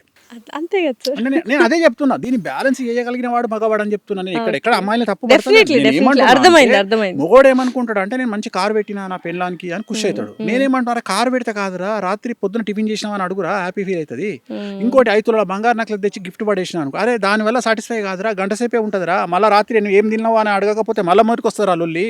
సో అందుకని నువ్వు అన్ని బ్యాలెన్స్ చేయి. ఇక్కడ అమ్మాయికి కావాల్సిన, భార్యకి కావాల్సినటువంటి ఫుడ్ ఇయ్యి, కేరింగ్ ఇయ్యి, సో ఫ్రీడమ్ ఇయ్యి, అన్నీ ఇస్తేనే ఒక అమ్మాయి నీకు ప్రేమతో అణిగిమణిగి ఉంటుంది. నిజమైన మొగోడు తలుచుకుంటే పెళ్ళాన్ని ఎవ్వనంటే వాడిని పెళ్ళాంతో మర్డర్ చేయించవచ్చు. నిజమైన హస్బెండ్ కరెక్ట్గా భార్యను హ్యాండిల్ చేస్తే ఆ భార్యకు కత్తిచ్చి వాడిని చంపేయంటే చంపేస్తుంది. కానీ అది చేతగాని కొడుకులు, వీళ్ళకి ఏదో ఎక్స్క్యూజెస్ చెప్పుకోగలిగిన వాళ్ళు సరిగ్గా అమ్మాయిని చూసుకోరు. నేను అనేది ప్రయారిటీ ముఖ్యం రా. నీ జాతకం, నీ జీవితంలో నీ ఫస్ట్ ప్రయారిటీ నీ పెండ్లం, నీ సెకండ్ ప్రయారిటీ నీ పిల్లలు, బస్ అంతే. ఇంక వదిలేసి ఇంక తల్లి తండ్రి వీళ్ళ మీద బాధ్యత చూపి. నీ తల్లి తండ్రి ఉన్నారు, నీ తల్లిదండ్రికి బాధ్యత.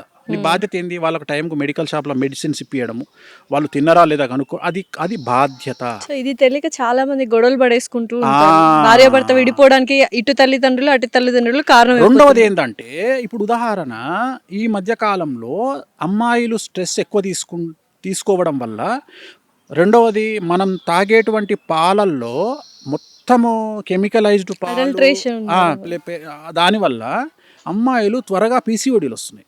సో పీసీఓడి అనగానే పీసీఓడి ఒకటే కాదు, hormonal imbalance. So almost all 100 మంది అమ్మాయిలను తీసుకుంటే 90 మంది అమ్మాయిలకు మూతి మీద మీసాలు వస్తున్నాయి. సో ఎందుకు అంటే హార్మోనల్ ఇన్బ్యాలెన్స్. దీన్ని అర్థం చేసుకోగలిగిన శక్తి మగవాళ్ళ దగ్గర లేదు. ఇక్కడ విషయం ఏంటంటే, వాళ్ళను ఒక బాధితులుగా చూడాలి మనం, అమ్మాయిలను ఒక బాధితులుగా చూడాలి. బాధితులుగా చూసినప్పుడు అరే వీళ్ళు పీసీఓడి బారిన పడ్డరు, ఒక హార్మోనల్ ఇన్బ్యాలెన్స్లో పడ్డరు అంటే వాళ్ళు ఒక కన్సర్న్ కోరుకుంటున్నారు. అంటే వాళ్ళ బాడీలో వాళ్ళకి తెలియకుండా ఏవో ప్రకృతిపరమైన జరుగుతున్నాయి, కల్లోలం జరుగుతుంది. నేను అనేది, నువ్వు సునామీ అంటావు కదా, ఆ సునామీ సముద్రంలో పక్కకు పెట్టరా. నీ పెన్లాంలో సునామీ వచ్చింది, నీ బిడ్డల సునామీ వచ్చింది, నీ చెల్లెల సునామీ వచ్చింది, అది గమనించు. ఆ సునామీని ఎట్లా హ్యాండిల్ చేస్తావు అనేది హ్యాండిల్ చేయి. ఆ సునామీని హ్యాండిల్ చేస్తే ప్రశాంతంగా ఉంటుందిరా. సముద్రం ఎంత ప్రశాంతంగా ఉంటుందో ఆడదంత ప్రశాంతంగా ఉంటుంది. అప్పుడు జీవితం చాలా ప్రశాంతంగా ఉంటుంది. ఇది ఎవడు ఎంతసేపు వాడు ఆ అమ్మాయి డేట్లో ఉన్నప్పుడు కూడా నాకు టీ అంటాడు పెళ్ళాన్ని. అరే అమ్మాయి డేట్లో ఉన్నప్పుడు 4 రోజులు పాతకాలంలో మనం సెలవిచ్చినాం, ఇప్పుడు ఇస్తలేం రా. ఆమె పొద్దున్న లేస్తే ఆమె తయారయ్యి, ఉదాహరణ ఒక జీన్స్ ప్యాంట్ వేసుకునే అమ్మాయి తను డేట్లో ఉన్నప్పుడు ఆ డ్రెస్ వేసుకొని బయటికి పోయి జాబ్ చేయాలి అంటే ఎంత డిస్కంఫర్ట్గా ఫీల్ అవుతుంది. ఒక ఎయిర్ హోస్టెస్, ఒక మంచి పొజిషన్లో ఉండే ఒక అమ్మాయి, ఒక హీరోయిన్, డ్యాన్స్ చేయాల్సిన హీరోయిన్ డేట్లో ఉండి డ్యాన్స్ చేస్తుంది. లేదు ఒక యాంకరు 18 గంటలు నిలబడి 5 ఎపిసోడ్లు ఇవ్వాల్సిన యాంకరు డేట్లో ఉండి అడ్డగోలుగా నీళ్లు అన్నట్టు బ్లీడింగ్ అవుతుంటే ఆ అమ్మాయి ఆడ నిలబడి చేయాలి అంటే, అరే నీకు దెబ్బ తగిలి, నీకు ఒక చిన్న బొటనేలకు దెబ్బ తగిలి గిలగిల కొట్టుకొని 3 పల్టీలు కొడతావు, గాడిది కొడక ఆ అమ్మాయి బ్లీడింగ్తో ఆడ కష్టపడుతుంది. నువ్వు ఆమెను కంపేర్ చేసి ఆమె గురించి తెలుసుకోలేనటువంటి మూర్ఖముండా కొడుకువి. నువ్వు నీ తప్పు పెట్టుకొని నువ్వు అమ్మాయిలను తిడితే లాభమేమో. మూడ్ స్వింగ్స్ వచ్చినా కూడా దాన్ని కూడా అవహేళన చేస్తున్నారు. నేను అదే చెప్తున్నా, అది అర్థం చేసుకోవాలి. ఇప్పుడు తిట్టంగానే ఎందుకు తిట్టింది, సింపుల్ లాజిక్. ఓకే, పీరియడ్స్ లో ఉందా లేదా, ఇప్పుడు అంత దూరం ఎందుకు పోతున్నావు? నేను నా బిడ్డ దగ్గర నుండి పోతుంటే అది ఏదైనా మాట్లాడంగానే డైరెక్ట్ రివాల్వర్ పెడుతుంది. అంటే ఒక టపాక్ మన ఒక మాట అంటుంది, అనగా నాకు అర్థమైపోయింది ఏంది తల్లి అంట, అనగానే అర్థమైపోతుంది నాకు. నేను అనుకుంటా డేట్ ఎప్పుడు అంటానా చూసి ఎల్లుండి అంటది. ఎల్లుండి అంటే ఇది 2 రోజుల ముందే దుకాణం పెట్టింది అని ఇక మళ్ళీ దాని దిక్కు పోకుండా ప్రశాంతంగా ఉన్నది ఏమన్నా అర్థం చేసుకుంటాం. అంటే ఇది ఎవరు అర్థం చేసుకోవాలి? మగవాళ్ళు అర్థం చేసుకోవాలి. ఇది అర్థం చేసుకోకుండా దానికి ఇగో అని పేరు పెట్టి, జెలస్ అని పేరు పెట్టి, ఇప్పుడు ఆ చేతిలో రిమోట్ ఉంటుంది, డేట్లో ఉంది రిమోట్, చేతిలో టీవీ రిమోట్ ఉన్నప్పుడు ఆమెకు నచ్చిన టీవీ చూస్తుంది, చూడదు, ఇంకేమో చేస్తుంది. వీడేం చేస్తాడు, ఆమె చేతిలోకించి రిమోట్ గుంజుకొని, వీడు పెద్ద పీకుడు కానీ లెక్క, లోకల్ ఎమ్మెల్యే లెక్క వీడు న్యూస్ పెట్టుకొని ఉంటాడు. ఏం మిక్తావు న్యూస్ చూసి? వీడు ఏం మిక్తాడు న్యూస్ చూసి? అసలు ఏం పని ఉంది? ఫోన్లో ఏమైనా చక్కగా న్యూస్ వస్తుందో అది కూడా వస్తుంది. నాకు రిమోట్ ఇవ్వని గొడవ పెట్టుకుంటాడు. నేనేమంటున్నాను, అరే నీ అమ్మ 4 రోజులు ఆ రిమోట్ ఇడిచిపెట్టి ఏదైనా పోయి సావు రాదురా. ఆ రిమోట్ ఇచ్చిపెట్టి ఆ 4 రోజులు నీ సెల్ ఫోన్ ఆన్ చేసుకో, నీ పని నువ్వు చేసుకో. సో నేను చెప్పేది చేసుకోండి ఆ డేస్ లో కౌన్సిలింగ్ నేను నా జనాలకు, నాకు వ్యక్తిగతంగా కూర్చున్న వాళ్ళకు నేను ఇచ్చే కౌన్సిలింగ్. ఇప్పుడు కూడా చాలా మంది తెలుసుకుంటారు ఇది చూసి అంత. సో ఇది నేను అందుకని నేను ఏమంటా అంటే, ప్రయారిటీ నీకు పెన్లాం కోపం వద్దు, పెన్లాం డేట్లో ఉంటే తిట్లొద్దు, కానీ మంత్లీ పెన్లాం జీతం లెక్కించి మాత్రం నాకు 70,000 నేను ఇన్స్టాల్మెంట్ కట్టాలని. రోజు సేవలు, వంట వండాలి. మళ్ళీ నీకు ఇప్పుడు వీడేమో పీకుడుగాడు రోజు డ్యూటీకి వేస్తాడు, ఆమెనేమో పొద్దున్న లేచి పోరలను స్కూల్కి పంపించాలి, జాబులు చేయాలి. ఈ ప్రపంచంలో అతి కష్టమైన విషయం ఏంటంటే 100 మంది పెన్లాలను మెయింటైన్ చేయొచ్చు, కానీ ఒక బిడ్డను కొడుకును మెయింటైన్ చేసుడు అంత నరకం ఇంకోటి లేదు. ఎందుకంటే మనం వాళ్ళను పెంచే విధానం అంత సెన్సిటివ్ అయిపోయింది. అంటే మన చేతుల్లో లేకుండా అయిపోయింది. చిన్నప్పుడు నన్ను మా నాన్న కొడితే మా దగ్గర తెలంగాణలో చింత బరిగెలు అంటాం. అవును, చింత ఇరిగిపోయేవి బరిగెలతో అవి. కొడితే 10-15 ఇరిగిపోయినాయి. ఇరిగిపోయాయి. నా రికార్డ్ అది. రెండోది కోదండం అంటారు. కోదండం అంటే ఏంటి తెలుసా? కాళ్ళు పైకి కట్టి తలకాయ కిందికి వదిలేస్తారు. అలా చేసేవాళ్ళ 5 సార్లు వేసిర్రు. సార్ పేరు కూడా చెప్తున్నా, రవీందర్ రెడ్డి సార్. నా సార్ పేరు రవీందర్ రెడ్డి, మీ టీచర్. నా టీచర్. ఆయన నన్ను 3-4 సార్లు కోదండం వేసిండు. సో నేను అంత అనుభవించిన. ఇప్పుడు మన పిల్లవాడు వాడు మనము ఈ జనరేషన్ పిల్లలు నో అంటే యాక్సెప్ట్ చేస్తలేరు. వాళ్ళు నో అనే పదాన్ని వినడానికి ఇష్టపడరు. పేషెన్స్ కూడా లేదు. పేషెన్స్ కాదు, నో అంటే No ఆటోమేటిక్గా నో దగ్గర నన్ను వస్తాయి తల్లి. అవును, ఎప్పుడైతే నీకు నో అనే పదం ఇంట్రెస్ట్ లేదో అక్కడ నుండి అన్ని స్టార్ట్ అవుతాయి. వాడు నేను సైకిల్ కొంటా, నువ్వు నో అనలేవు. వాడు ఏది చెప్పినా నువ్వు నోరు మూసుకొని అడగడు, సైకిల్ కావాలి నాకు. నేను అదే చెప్తున్నా. సో ఈ పిల్లల్ని పెంచడము అంత కష్టము. నేను అందుకనే చాలా వరకు సజెషన్ చేస్తాను. ఒక్కడే పిల్లగాడు ఒక్కడే. పిల్ల పుట్టిందా మీ అంత అదృష్టవంతులు లేరు. ఎందుకంటే కొడుకులు పుడితే వాడు ఏం చదువుతాడో, ఏం చేస్తాడో, వాడు ఏం అలవాట్లకు అవుతాడో, వాడు ఏ పోక్సోలు ఇరుకుతాడో, వాడు ఇప్పుడు నువ్వు చెప్పినట్టు ఏ డ్రెస్సులు బాగలేకపోతే ఏ అమ్మాయిని గెలుపుతాడో, ఎటు పోతాడో, పెంట అయ్యి మళ్ళీ వాడు ఏ జైల్లో పడతాడో, ఈ మళ్ళీ ఉన్న కుటుంబానికి చెడ్డ పేరు తెస్తాడు. ఇవన్నీ అదే అమ్మాయి అనుకో, పద్ధతిగా పెంచుకోవచ్చు, పద్ధతిగా అందంగా పెంచినాం అనుకో, ఎవడో వాడు రాజు వచ్చి పెళ్లి చేసుకొని పోతాడు. ఓకే, రాణి కావాలంటే రాజు దొరికితే చాలు, కానీ రాజు కావాలంటే నానా సంకలనం నాకాలి. సార్ ఫ్యూచర్ లో పెళ్లిళ్ళు ఉంటాయంటారా సార్? ఉండవా? ఉండవు. మరి ఏంటి సార్, ఇంకా అన్ని లివ్ ఇన్ రిలేషన్షిప్లే అంటారు? అప్పుడు జాతకాలు, జ్యోతిష్యులు వీళ్ళందరూ పని ఉండదు, చాలా కష్టపడాల్సి వస్తుంది జ్యోతిష్కులు.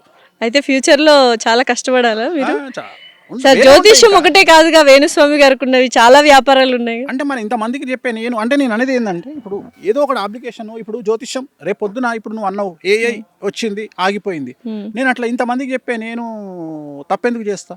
నేను ఇప్పుడు ఒక ఎలక కానీ పాము కానీ 10 పొక్కలు చేసుకుంటుందంట. ఒక పొక్కలు కట్టే పెట్టంగా ఇంకో పొక్కలు బయటకు వెళ్ళిపోతుంది. అట్లనే నేను కూడా ఒక ఇన్కమ్ ఆగిపోతే ఇంకో ఇన్కమ్ రెడీగా చేసుకుంటా. అట్లా నేను ఎప్పుడు 5-6 ఇన్కమ్ల మీద బతుకుతా. ఎందుకంటే ఏ ఇన్కమ్ అన్నా ఏ క్షణమైనా అయిపోవచ్చు. నేను అట్లాంటి మెంటాలిటీ. అంటే ఉదాహరణ, నేను ఎంత ప్రిపేర్ అయి ఉంటా అంటే, మొత్తం భారతదేశంలో ఈ రాబోయే 2-3 సంవత్సరాలలో ఇంటర్నెట్ ఆగిపోతుంది అని చెప్పిన ఏకైక వ్యక్తి వేణుస్వామి. ఇప్పుడు కూడా చెప్తున్నా, ఇంటర్నెట్ ఆగిపోయిందంటే మన పరిస్థితి ఏంది? బ్యాంకుకు పోయినావు, బ్యాంకులు పనిచేయవు. ఎప్పుడు ఆగిపోతుంది సార్? ఎప్పుడన్నా ఆగిపోవచ్చు. గురువు అధిచారంలో ఉన్నాడు, ఎప్పుడన్నా ఆగిపోవచ్చు. రేపే ఆగిపోవచ్చు, ఇవాళనే ఆగిపోవచ్చు. నువ్వు అబ్జర్వ్ చేస్తే గత 4 నెలల నుండి మన మొబైల్ ఫోన్స్ సరిగా పనిచేయట్లేదు. గత 4 నెలల నుండి మన ఇంటర్నెట్ మొబైల్ నెట్వర్క్ సరిగా పనిచేయట్లేదు. మీరు ఒకవేళ మీరు అబ్జర్వ్ చేసి ఉంటే ఫ్రీక్వెంట్గా ఈ సంవత్సరం జనవరి నుండి మనకు రెగ్యులర్గా ఎప్పుడైతే యుద్ధం స్టార్ట్ అయిందో అప్పటి నుండి మన మొబైల్ నెట్వర్క్లో ఇష్యూస్ స్టార్ట్ అయినాయి. మీరు అబ్జర్వ్ చేసి ఉంటే. సో ఇది ఎప్పుడన్నా జరగవచ్చు. మొబైల్ నెట్వర్క్ ఆగిపోయి ఇంటర్నెట్ ఆగిపోయింది అంటే, నువ్వు షాపుకు పోయి పప్పు అడిగితే వాడు పైసలే అడుగుతాడు. నువ్వు పైసలు లేవు, మొబైల్ ఫోన్ తీసి ఇట్లా GPA అన్నావు అనుకో, నీ ఫోన్ తీసి ఆడ పడేస్తాడు. 17 Pro Max పో అంటాడు ఇంటికి. సో డబ్బులు పెట్టుకోవాలి. సో అందుకని నికరంగా డబ్బులు పెట్టుకోండి. పదే చెప్తున్నా, ఆయిల్ రేట్ పెరుగుతుంది, ఆయిల్ 400 అవుతుంది, పాల రేట్ పెరుగుతుంది 200 అవుతుంది, బియ్యం రేట్ పెరుగుతుంది 200 అవుతుంది. రాబోయే కాలంలో గ్యాస్ దొరకదు, పెట్రోల్ దొరకదు, నూనె దొరకదు, డీజిల్ దొరకదు. అన్నిటికంటే ముఖ్యం లిక్విడ్ క్యాష్ దగ్గర పెట్టుకోవాలి. సో ఎన్ని రోజులు నెట్వర్క్ బంద్ అయిపోతుంది? చెప్పలేము, అది నేను కాదు కదా బంద్ చేసేది. సో కేతు బంద్ చేస్తాడు కాబట్టి ఎన్ని రోజుల్లో బంద్ కావచ్చు. ఒక రోజు బంద్ కావచ్చు, 5 రోజులు బంద్ 2 రోజులకు. ఇంకొకటి, ఇది ఎందుకు డిస్కషన్ చేస్తున్నా అంటే, ఇప్పుడు ఒకవేళ 1 వీక్ బంద్ అయింది అనుకో, ఆల్మోస్ట్ ఆల్ ఇండియాలో ఉన్న పిల్లలలో 10-15% పిచ్చోళ్ళు అవుతారు. ఎందుకు తెలుసా? మొబైల్ ఫోన్ ఇవ్వకపోతే ఎవడు ముద్ద నోట్లో దిగుతలేదు. ఫస్ట్ మన చేతిలో రపకమని ఫోన్ పెట్టాలి, నోట్లో ముద్ద పెట్టాలి. వాడి ఈ ఫోను మనం ఇవ్వకపోతే ఇసిరి కొడితే గంపండు వాళ్ళు పడుతుంది పోయి. ఒకవేళ మన కర్మ ఏంటంటే నెట్వర్క్ లేకపోయినా వాడు ఇసిరి కొడతాడు. వాడికి తెలియదు ఇది నెట్వర్క్ అని. ఇప్పుడు మనకంటే నెట్వర్క్ లేదు అనే జ్ఞానం, ఇంగిత జ్ఞానం ఉంది, వాడికి తెలియదు ఆ విషయం. వాడికి ఫోన్ ఇట్లా కొట్టగానే రాకపోతే ఇసిరి కొడతాడు వాడు ఫోను. సో నేను అనేది ఏంటంటే, ఒకవేళ మనకు మొబైల్ ఇంటర్నెట్ పోయి ఫోన్లు పనిచేయకపోతే మన పిల్లల పరిస్థితి ఏంది, తల్లుల పరిస్థితి ఏంది, తిండి ఎవడు పెట్టాలి వీళ్ళకు? సో ఇంత ఆలోచిస్తాను నేను.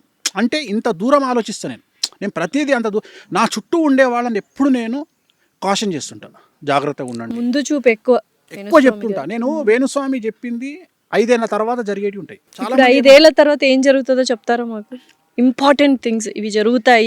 ఇంపార్టెంట్ థింగ్స్ ఏమవుతుంది అంటే, బంగారం రేటు 5 లక్షలు అవుతుంది. 5 లక్షలు అయిపోతుందా? వెండి 6 లక్షలు అవుతుంది.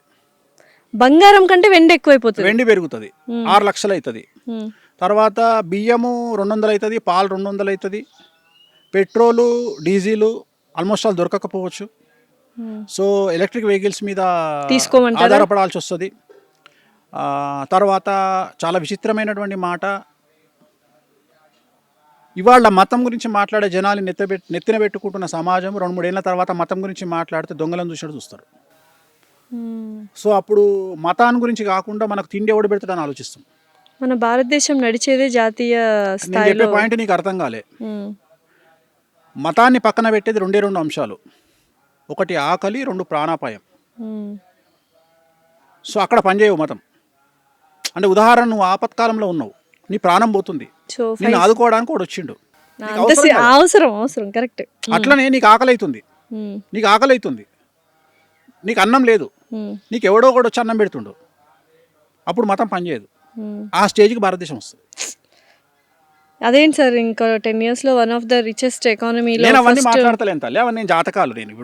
నేను అనేది ఏంటంటే ఈ విశ్లేషణలు పోస్ట్ మార్టం నేను చేయ, పోస్ట్ మార్టం నాకు అనవసరం. నేను అనేది జాతకం గురించి మాట్లాడుతున్నాను. గురువు అత్యాచారంలోకి పోయిండు, ఏమవుతుంది అంటే మాట్లాడుతున్నా, అంతేగాని అది ఏమవుతుంది నాకేం తెలుసు. నేను అనేది ఇప్పుడు ఏమవుతుంది నాకు. సో జాగ్రత్తగా ఉండమని హెచ్చరిస్తున్నారు భారతీయులందరినీ పక్కన పెడితే నన్ను నమ్మేటోళ్ళను, నన్ను తిట్టేవాడు ఎలాగో తిడతాడు, నన్ను నమ్మే వాళ్ళకి చెప్పదలుచుకున్న పాయింట్ ఏంటంటే, ఎప్పుడు సంవత్సరానికి సరిపడా ధనాన్ని దగ్గర పెట్టుకోండి. మీ దగ్గర యూపీఐలు ఉండనియండి, గూగుల్ పేలు ఉండనియండి, మీ అకౌంట్లల్లో 100 కోట్లు ఉండనియండి అనవసరము, 100 కోట్లు ఉండనియండి అనవసరము.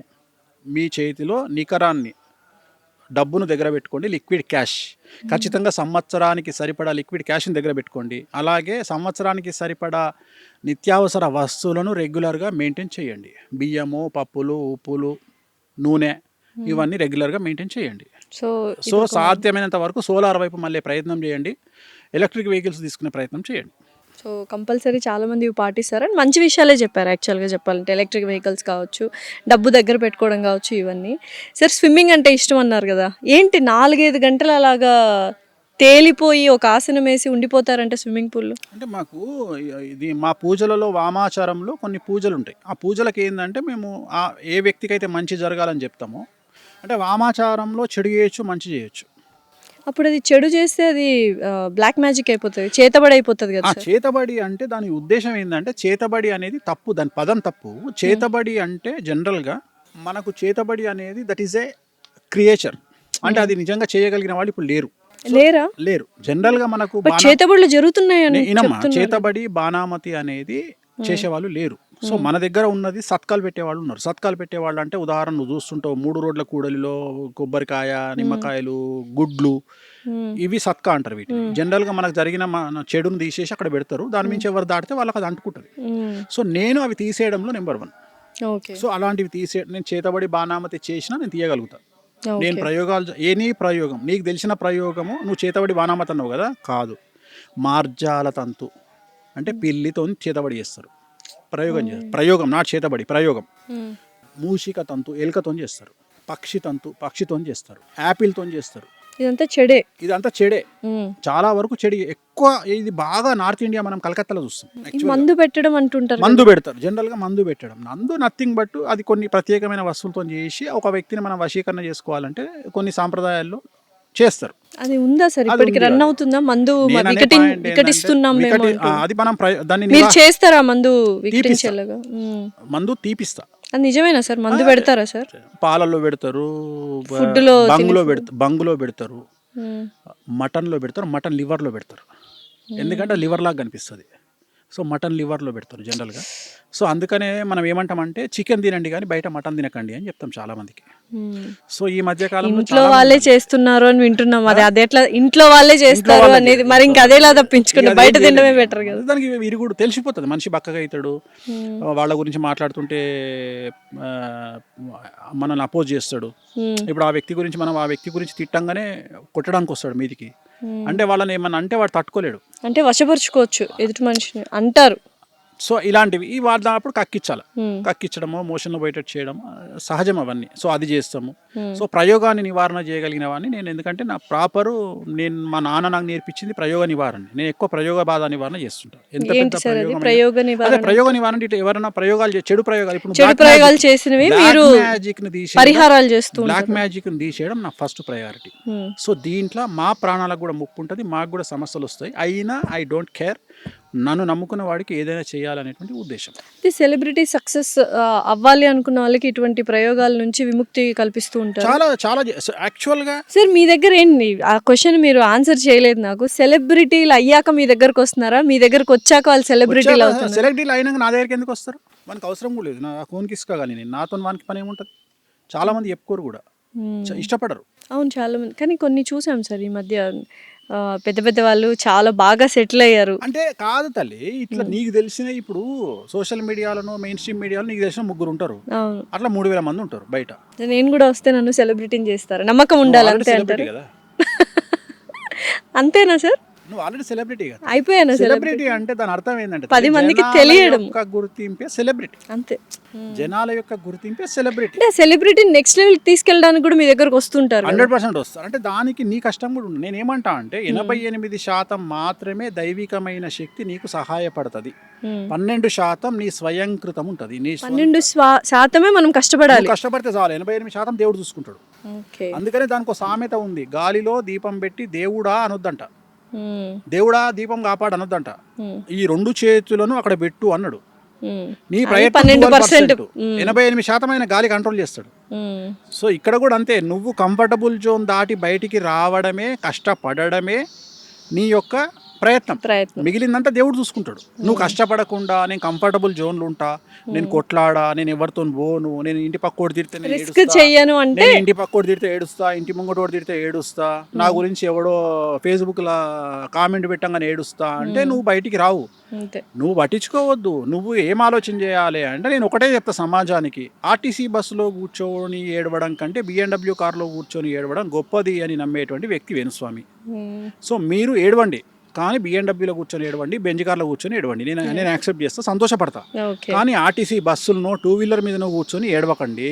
ఆ ఏడ్చేది ఏదో పెద్ద కార్లో కూర్చొని లగ్జరీ కార్లో కూర్చొని ఏడవండి అని చెప్తున్నాను. సో ఇందాక వామాచారం స్విమ్మింగ్ ది ఏదో పరిహారం, అదే వామాచారం ఏంటంటే పరిహారం. ఇప్పుడు ఒక్కొక్కళ్ళకి సంబంధించి కొన్ని మనం మాట్లాడుకునేటప్పుడు ఏంటంటే వాళ్ళకి సంబంధించిన పూజలు ఉంటాయి. ఆ పూజలు చేసినప్పుడు మనం కొన్నిసార్లు ధ్యానం చేయాల్సి వస్తుంది. ఆ వ్యక్తికి సంబంధించి వాటర్ లో ధ్యానం మీద పడుకొని ఆ వ్యక్తికి సంబంధించి ఈ పలాంది మంచి కోసం ఆ పూజ చేస్తున్నాడు, అది జరగాలి ఆయనకు అని చెప్పేసి ఆ బాధ్యత తీసుకున్న వ్యక్తిగా నేను ఆ నీళ్ళ మీద ఫ్లోట్ అవుతూ ఒక మంత్ర జపం ఉంటుంది. ఇప్పుడు కామాఖ్య బగాలముఖి అమ్మవారు ఉంది, ఆ బగాలముఖి సంబంధించి ఓం శ్రీ బాలముఖి సరదుష్టానం వాచముఖం పదం సంభయజిహ్వాం కిలయ బుద్ధి వినాశహీం ఓం స్వాహ అంటే ఆ వ్యక్తి ఏం జరగాలి. ఆ వ్యక్తి ఇప్పుడు ఉదాహరణ నీ శత్రువు ఉన్నాడు, నీ శత్రువు అంటే నీకు ఎన్ని రకాల శత్రువులు ఉంటారు? చాలామంది శత్రువులు ఉంటారు. ఈ శత్రువులు అనేది నార్మల్ శత్రువులు వేరే, మనల్ని టార్చర్ పెట్టే శత్రువులు వేరే. మనల్ని టార్చర్ పెట్టే శత్రువుల కోసమే మనం ప్రయోగం చేస్తాం, మనం పూజలు చేస్తాం. మనం టార్చర్ పెట్టే, ఇప్పుడు ఉదాహరణ నీ ల్యాండ్కి అబ్జర్వ్ చేసినప్పుడు కూడా నీకు శత్రువే, అలా నువ్వు గెలవాలని పూజ చేస్తాం. అర్థమైంది కదా? అట్లనే నిన్ను ఒకడు నీకు బాగా నరకంగా చూపిస్తున్నాడు. కొంతమంది ఉదాహరణ డివోర్స్ కావాలనుకునే భార్యకు భర్త శత్రువు, అంతే. అర్థమైందా? సో శత్రువు అనేటువంటి ఒక నిర్దిష్టమైన పద ప్రమాణం ఏం లేదు. సో శత్రువు మారుతూ ఉంటాడు. సో యాచక శత్రువు, బిచ్చగానికి బిచ్చగాడు శత్రువు అట. అట్లా ఏ వృత్తిలో ఉండేవాళ్ళు ఆ వృత్తిలో శత్రువులు. ఉదాహరణ బాలీవుడ్ తీసుకుంటే ప్రతి heroine almost all 90% black magic బాలీవుడ్లో జరుగుతుంది. సో నేను ఎక్కువగా రెమెడీ చేసేది బాలీవుడ్కి చేస్తాను. ఎందుకంటే బాలీవుడ్లో అసలు ఆల్మోస్ట్ ఆల్ 90% హీరోయిన్లు బ్లాక్ మ్యాజిక్ చేస్తారు. హీరోయిన్లు చేస్తారా? హీరోయిన్లకి చేస్తారు, హీరోయిన్లు అపోజిట్ హీరోయిన్లకి చేస్తారు. ఒక హీరోయిన్ ఏం చేస్తుంది అంటే ఆ హీరోయిన్ ఎదగకుండా బ్లాక్ మ్యాజిక్ చేస్తుంది.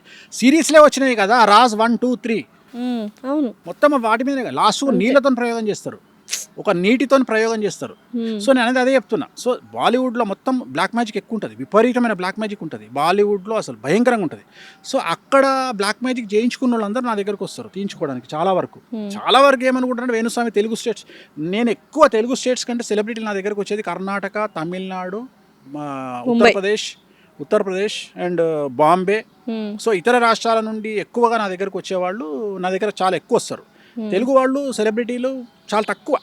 అంటే సెలబ్రిటీలో కొంతమంది భయం ఏముంటుంది అంటే, కొంతమంది చేసే అడావిడి వల్ల వేణుస్వామి దగ్గరికి పోతే మనల్ని ఎవరైనా చూస్తాడేమో, అంటే రాంగ్ రెప్యుటేషన్ వచ్చేసింది అని భయపడుతుంటారా, బాధపడుతుంటారా ఎప్పుడైనా? అలా ఏముండదు. ఏం లేదమ్మా, నేను అసలు అదే చెప్తున్నా, నేను పట్టించుకోనవన్నీ. నేను అసలు ఇప్పుడు నేను ఒకటే నమ్ముతా. నేను ఎట్లా నమ్ముతా అంటే, ఇప్పుడు నేను ఉదాహరణ, నేను మా అమ్మను ఒక హాస్పిటల్కి తీసుకుపోతున్నా లోపలికి. మా అమ్మ కండిషన్ సీరియస్గా ఉంది, హాస్పిటల్ తీసుకుపోతున్నా.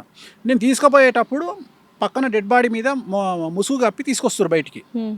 ఇప్పుడు ఈ హాస్పిటల్లో ఒక పేషెంట్ చచ్చిపోయింది కాబట్టి మా అమ్మ కూడా చచ్చిపోతుంది, వీడు వేస్ట్ కాడు ఈ హాస్పిటల్ వాడు అని నేను వెనక్కి రావాలన్నా లోపలికి పోవాలన్నా? లోపలికే వెళ్ళాలి, దేవుడు హాస్పిటల్ నమ్ముకొని. తలకాయనోడు ఏం చేస్తాడు? లోపలికే పోతాడు. పోతాడు. సపోజ్ అట్లా కాకుండా బయటికే తీసుకుపోయాను అనుకో తల్లిని, చచ్చిపోతుంది కదా. నేను అంతే. నా దగ్గరికి నువ్వు రాకపోతే నాకు వచ్చిన నష్టం ఏం లేదు, వేరేటోడు వస్తాడు. నా అర్థమైంది. దగ్గరికి నువ్వు రాకపోతే వేరేటోడు వస్తాడు. నాకు నేను నా దగ్గరికి కొంతమంది మేధావులు చాలామంది వచ్చి, స్వామి మా దగ్గర చాలామంది క్లయింట్లు, నీది నువ్వు చూపించుకొని పో, వేరేటోని గురించి మాట్లాడకు, మన అపాయింట్మెంట్ దొరికినప్పుడు చూద్దాం, ఇక్కడ నేను ఖాళీ లేక కూర్చోలే.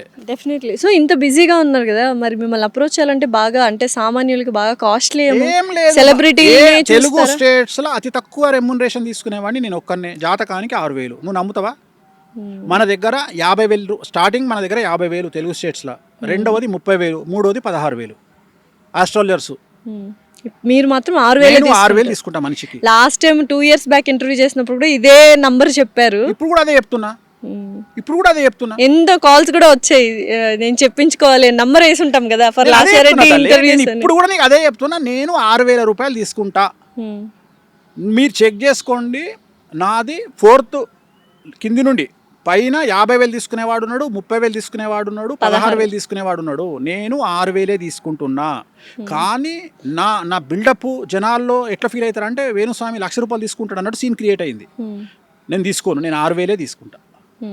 రెండోది, అవసరమైతేనే పూజ రాస్తా. సాధ్యమైనంత వరకు నేను రాసే పూజలు కాళహస్తి, త్రయంబకేశ్వరు, లేకపోతే తిరునల్లారు, కామాఖ్య, ఇవే ఉంటాయి. నేను చేయాలి అంటే నిజంగానే నీకు అంత సీన్ ఉండి నువ్వు దాన్ని పెట్టుకోగలిగిన స్థాయి నీకు ఉంటేనే. ఉదాహరణ, నీ దగ్గర ఒక 100 కోట్లు ఉంటే నేను ఒక 5 లక్షల పూజ రాస్తా, నీ దగ్గర ఒక 10 కోట్లు ఉంటే నేను ఒక 5 లక్షల పూజ రాస్తా. అంత లేని వాళ్ళు ఎలా సార్? దానికి తగ్గట్టుగానే చేస్తాను. అందుకనే లేని వాళ్ళకు అందుబాటులో ఉండే పూజలే చెప్తా. మళ్ళీ ఏం చెప్తా, నువ్వు సెట్ అయినగా చేద్దామని చెప్తా. నా ఉద్దేశం ఏంటంటే, ఇప్పుడు బాయిలో ఉన్నోడిని ఫస్ట్ పడుకున్నోడిని లేపాలి, లేపినాక నిలబెట్టాలి, నిలబెట్టినాక నడిపించినాక పరిగెత్తించినాక ఇంకా ఏదైనా రేజ్ చేయాలి. అప్పుడు మీరు ఎంటర్ అవుతారు, మీరు చేయాలి పూజలు. ఫస్ట్ నేను ఏం చేస్తా అంటే, వాడిని పడుకున్నోని లేపుతా, లేపి నిలబెడతా, నడిపిస్తా, పరిగెత్తిస్తా, అప్పుడు నేను ఇన్వాల్వ్ అవుతా. నా మెంటాలిటీ ఇది. డైరెక్ట్గా పడుకున్నోని నువ్వు ఉరుకురా అని చెప్పా. సో ఫస్ట్ వాడిని సన్నద్ధం చేయాలి. వాడిని అందుకనే సన్నద్ధం చేస్తే వాడు ముందరకు వస్తాడు. అంతేగాని డైరెక్ట్గా వానికి ఆ మాట చెప్పినామనుకో, వాడు కుంగిపోతాడు అంతే. సో అందుకని నేను చెప్పే నువ్వు అర్థం. ఇంకోటి ఏంటంటే, ఎందుకు ఇంత నెగిటివ్గా మాట్లాడతా అంటే, నేను ఎక్కువ నెగిటివ్ గురించి మాట్లాడతా. ఎందుకు మాట్లాడతా అంటే, నెగిటివ్ కటీబటీగా ఒకరి జీవితం గురించి చెప్పేస్తారు కాబట్టి, నెగిటివ్ కూడా చెప్పేస్తారు కాబట్టి చాలా రెప్యుటేషన్, ఫేమ్ అనేది దెబ్బతినింది అని నేను అనుకుంటున్నాను. అంటే అట్లేముండదు తల్లి, అట్లేముండదు. యాక్సెప్టెన్సీ ముఖ్యం. ఇప్పుడు డాక్టర్ దగ్గరికి పోయినాం, క్యాన్సర్ సిమ్టమ్స్తో పోయినాం. క్యాన్సర్ రావద్దు అని కోరుకోవాలి తప్ప డాక్టర్ క్యాన్సర్ లేదు అని చెప్పాలని కోరుకోవద్దు. క్యాన్సర్ ఉంది అంటే తిట్టుకుంటాం మనం, అదే జరుగుతుంది. ఏంటంటే, క్యాన్సర్ ఉన్న తర్వాత ఎలా బ్రతకాలి, ఎలా ఫేస్ చేయాలి అనేది డిస్కషన్ చేయాలన్నది నా బాధ్యత, నా పద్ధతి. సో చాలా మంది ఏం చేస్తారంటే, క్యాన్సర్ వచ్చినా క్యాన్సర్ లేదు అని చెప్తారు. నేను ఆ టైపు కాదు. నేను సిమ్టమ్స్ని బట్టి, జాతకాన్ని బట్టి నీకు క్యాన్సర్ వస్తుంది అని చెప్తా. నేను చెప్పి దానికి సంబంధించిన రెమెడీ కూడా చేపిస్తున్నా. సో నాదంతా డిఫరెంట్ స్టైల్ ఉంటుంది నాది. నేను ఏమంటా అంటే, జనాలు ఏమన్నా, ఇంకోటి, నాలాగా నెగిటివ్ మాట్లాడే మనిషి ఒకవేళ పాజిటివ్ మాట్లాడితే ఎట్లుంటుంది? ఆ వ్యక్తి ఎంత ఖతర్నాక్ తీసుకుంటాడు. సో అందుకని ఆన్ స్క్రీన్ నెగిటివ్ మాట్లాడతా, ఆఫ్ స్క్రీన్ నేను మాట్లాడే పాజిటివ్ తట్టుకోలేరు ఎవరు. నేను అంత ఎక్స్ట్రీమ్. ఆన్ స్క్రీన్ నెగటివ్ మాట్లాడినా ఆఫ్ స్క్రీన్ వాళ్ళకి మంచిగా చేస్తున్నా. మంచి మాత్రమే చేస్తున్నా. ఎందుకు చేస్తా అంటే, దీని ఇంపాక్ట్ ఎట్లుంటుంది అంటే, ఎప్పుడు నెగిటివ్గా మాట్లాడే వేణుస్వామి మన గురించి పాజిటివ్గా మాట్లాడిండు అంటే, ఆ వ్యక్తి మీద ఇంపాక్ట్ అనేది కొన్ని crores% ఉంటుంది. డెఫినెట్లీ. అది నేను ఇదంతా స్ట్రాటజికల్గా చేస్తా. నేను నెగిటివ్గా మాట్లాడతా, ఆ పర్సన్ నా ముందర కూర్చున్నప్పుడు పాజిటివ్గా మాట్లాడతా, ఆ మనిషికి నేను ఇచ్చే బూస్టింగ్ అట్లాంటిది. ఎందుకంటే నేను డీల్ చేసేది సెలబ్రిటీలతో డీల్ చేస్తాను కాబట్టి, సెలబ్రిటీ ఒక్కడు కాదు అక్కడ, సెలబ్రిటీ మీద ఆధారపడి ఉన్న కొన్ని 100 కుటుంబాలు, డెఫినెట్లీ సెలబ్రిటీల మీద ఆధారపడి ఉన్న కొన్ని 1000 కుటుంబాలు, వాళ్ళందరినీ దృష్టిలో పెట్టుకొని నేను కౌన్సిలింగ్ ఇస్తాను, వాళ్ళందరినీ దృష్టిలో పెట్టుకొని నేను పూజలు చేస్తాను. సో ఇంత ఎక్స్ట్రీమ్ ఆలోచన చేయగలగాలి. సో చాలామంది బేసిక్గా నేను అదే చెప్తా. ఇప్పుడు ఒక అమ్మాయి వచ్చి నాకు నా మొగడి వల్ల కష్టమవుతుంది అనగానే, ఏం కాదు, ఇంకో సంవత్సరం చూడు, మన ఇంటి పక్కడు ఏమని అనుకుంటాడు, లేకపోతే ఏమవుతుంది, ఇవన్నీ ప్రతి ఇంట్లో జరిగే, ఇది చెప్పొద్దు. ఫస్ట్ ఆ అమ్మాయిలోకి పరకాయ ప్రవేశం చెయ్యి. ఫస్ట్ ఆ అమ్మాయి ఏం కష్టం అనుభవిస్తుందో చూసి ఇది సాల్వ్ అవుతుందా కాదా. సాల్వ్ అయితే 10 ఏళ్ళు ఆపు, సాల్వ్ కాదు 10 నిమిషాల ఖతం చెయ్యి. నా మెంటాలిటీ అది. సాల్వ్ అవుతుంది అనుకో, నేను చెప్తా, అమ్మ నీ మొగుడు మారుతాడు, వెయిట్ చేయి, 5 ఏళ్ళు వెయిట్ చేయి, 5 ఏళ్ళ తర్వాత నీకు స్వర్గమే. నీ మొగడు మారడు, డివోర్స్ తీసుకో. ఎందుకు తీసుకో? Next. నీ ఏజ్ పోతుంది, అంతే. తీసుకో. తన అలా భవిష్యత్తు కొడుకుంటూ బిడ్డ కోసం. ఉంటే ఏమవుతుందమ్మా? కొడుకుంటే బిడ్డ ఉంటే ఒక్క నెలనే నీకు డిస్కంఫర్ట్ ఉంటుంది లైఫ్లో, మళ్ళీ నెల తర్వాత ఆటోమేటిక్గా మారిపోతావు. అంతే, సేమ్ కార్ డ్రైవ్ చేసినట్టే ఉంటుంది, పెద్ద కొత్తగా ఉండదు. హైదరాబాద్లో కార్ డ్రైవ్ చేస్తే చాలు ప్రపంచం అంతా నడిపించవచ్చు. తెలిసిపోతుంది. సో అట్లనే అంతే, ఒక నెల రోజులు కష్టం అవుతుంది. Okay. సో ఇవన్నీ, సో నేను అంత నాది బీ ప్రాక్టికల్. అంతే, అంటే ప్రాక్టికాలిటీ ఎక్కువ ఉంటుంది కాబట్టి ఎక్కువగా ప్రాక్టికల్ గా మాట్లాడే మనుషుల్ని. ఇప్పుడు కష్టపడితే సుఖం దక్కుతుంది. కష్టపడితే సుఖం ఎడ దక్కుతుంది? కష్టపడితే సుఖం దక్కుతుంది అంటే గాడిద కష్టపడుతుంది. సో మంచోడు బాగుంటాడు అంటే గుళ్ళె పూజ చేస్తాడు, కోటీశ్వరుడు కావాలి. మంచోళ్ళకే చాలా కష్టాలు నేను అదే వస్తున్నాయి కదా చెప్తున్నా ఈ తల్లి, గుళ్ళె కలియుగంలో. పూజ చేసే పంతులు మంచిగా ఉండాలి. ఎందుకంటే ఆయన రోజు పూజ చేస్తాడు కాబట్టి. మరి ఆయననే చక్కగా చూడని దేవుడు మనల్ని ఎందుకు చూస్తాడు అంటే ఇది జాతకాల మీద ఆధారపడి ఉంటుంది తప్ప గుళ్ళె పూజ చేసే పంతులు బాగుండాలని రూల్ లేదు. అట్లనే రోజు మేకను నరికేటువంటి మటన్ షాపోడు నరకానికి పోడు. డెఫినెట్లీ. సో ఇవన్నీ వాళ్ళ వృత్తులను బట్టి వాళ్ళ పనులను బట్టి వాళ్ళు చేస్తారు. ప్రపంచంలో ప్రతి మనిషికి మీతో మాట్లాడే ఒక నిమిషం టైం వస్తే మీరు వాళ్ళకి ఏం చెప్తారు? ఒకే ఒక 1 minute ప్రతి ఒక్క మనిషితో మీరు మాట్లాడగలరు అంటే ఒక్క 1 minute ఏం చెప్తారు ఆ మనిషికి? సో ప్రపంచం గురించి నేను మాట్లాడను. ఎందుకు మాట్లాడను అంటే దేశ కాలమాన పరిస్థితులు అనేవి ఉంటాయి. భారతదేశంలో కుజదోషం ఉంటుంది, అమెరికాలో కుజదోషం ఉండదు. సో భారతదేశంలో డ్రగ్స్ తీసుకుంటే తంతరు, ఆమ్స్టర్డామ్లో డ్రగ్స్ తీసుకుంటే పొగుడతారు. సో అందుకని ప్రపంచం గురించి ఒకే ఆన్సర్ ప్రపంచానికి వర్తించదు. ఓన్లీ భారతదేశం గురించే చెప్తా. డబ్బుకు మించింది ఏమీ లేదు. ప్రేమలు అనుబంధాలు మంచివి అంటే వాడు దొంగనా కొడుకని డిసైడ్ చేయండి. వాని మీద ఒక కన్నేసి పెట్టండి, వాడు ఖచ్చితంగా ఎప్పుడో మిమ్మల్ని ముంచుతాడు. సో ప్రేమలు అనుబంధాలు మంచివి అన్నోని దగ్గరికి రానియకండి. డబ్బు మాత్రమే విలువ అన్నోని రెస్పెక్ట్ ఇవ్వండి. డబ్బుకే విలువ ఇవ్వండి. ప్రపంచంలో డబ్బును మించింది ఏమీ లేదు. విమర్శలను పట్టించుకోకండి. ఒక జీవితంలో 2 జీవితాలు అనుభవించి డెత్ బెడ్ మీద ఎవడన్నా వచ్చి నీకు ఏం కోరిక ఉంది అంటే ఏం లేదురా అబ్బాయి నేను చచ్చిపోయినాక దినాలు మంచిగా చెయ్యిర్రి అని చెప్పగలిగినోడే నిజమైన మనిషి. Super, thank you so much Venu Swamy గారు. ఎన్నో విషయాలు అంటే ప్రాక్టికాలిటీకి దగ్గరున్న రియాలిటీ, హార్ష్ వర్డ్స్ అయినా నిజాలు చేదుగానే ఉంటాయి అన్నట్టు చాలా నిక్కచ్చిగా మాట్లాడారు. Thank you so much. ఓం నమో వెంకటేశాయ.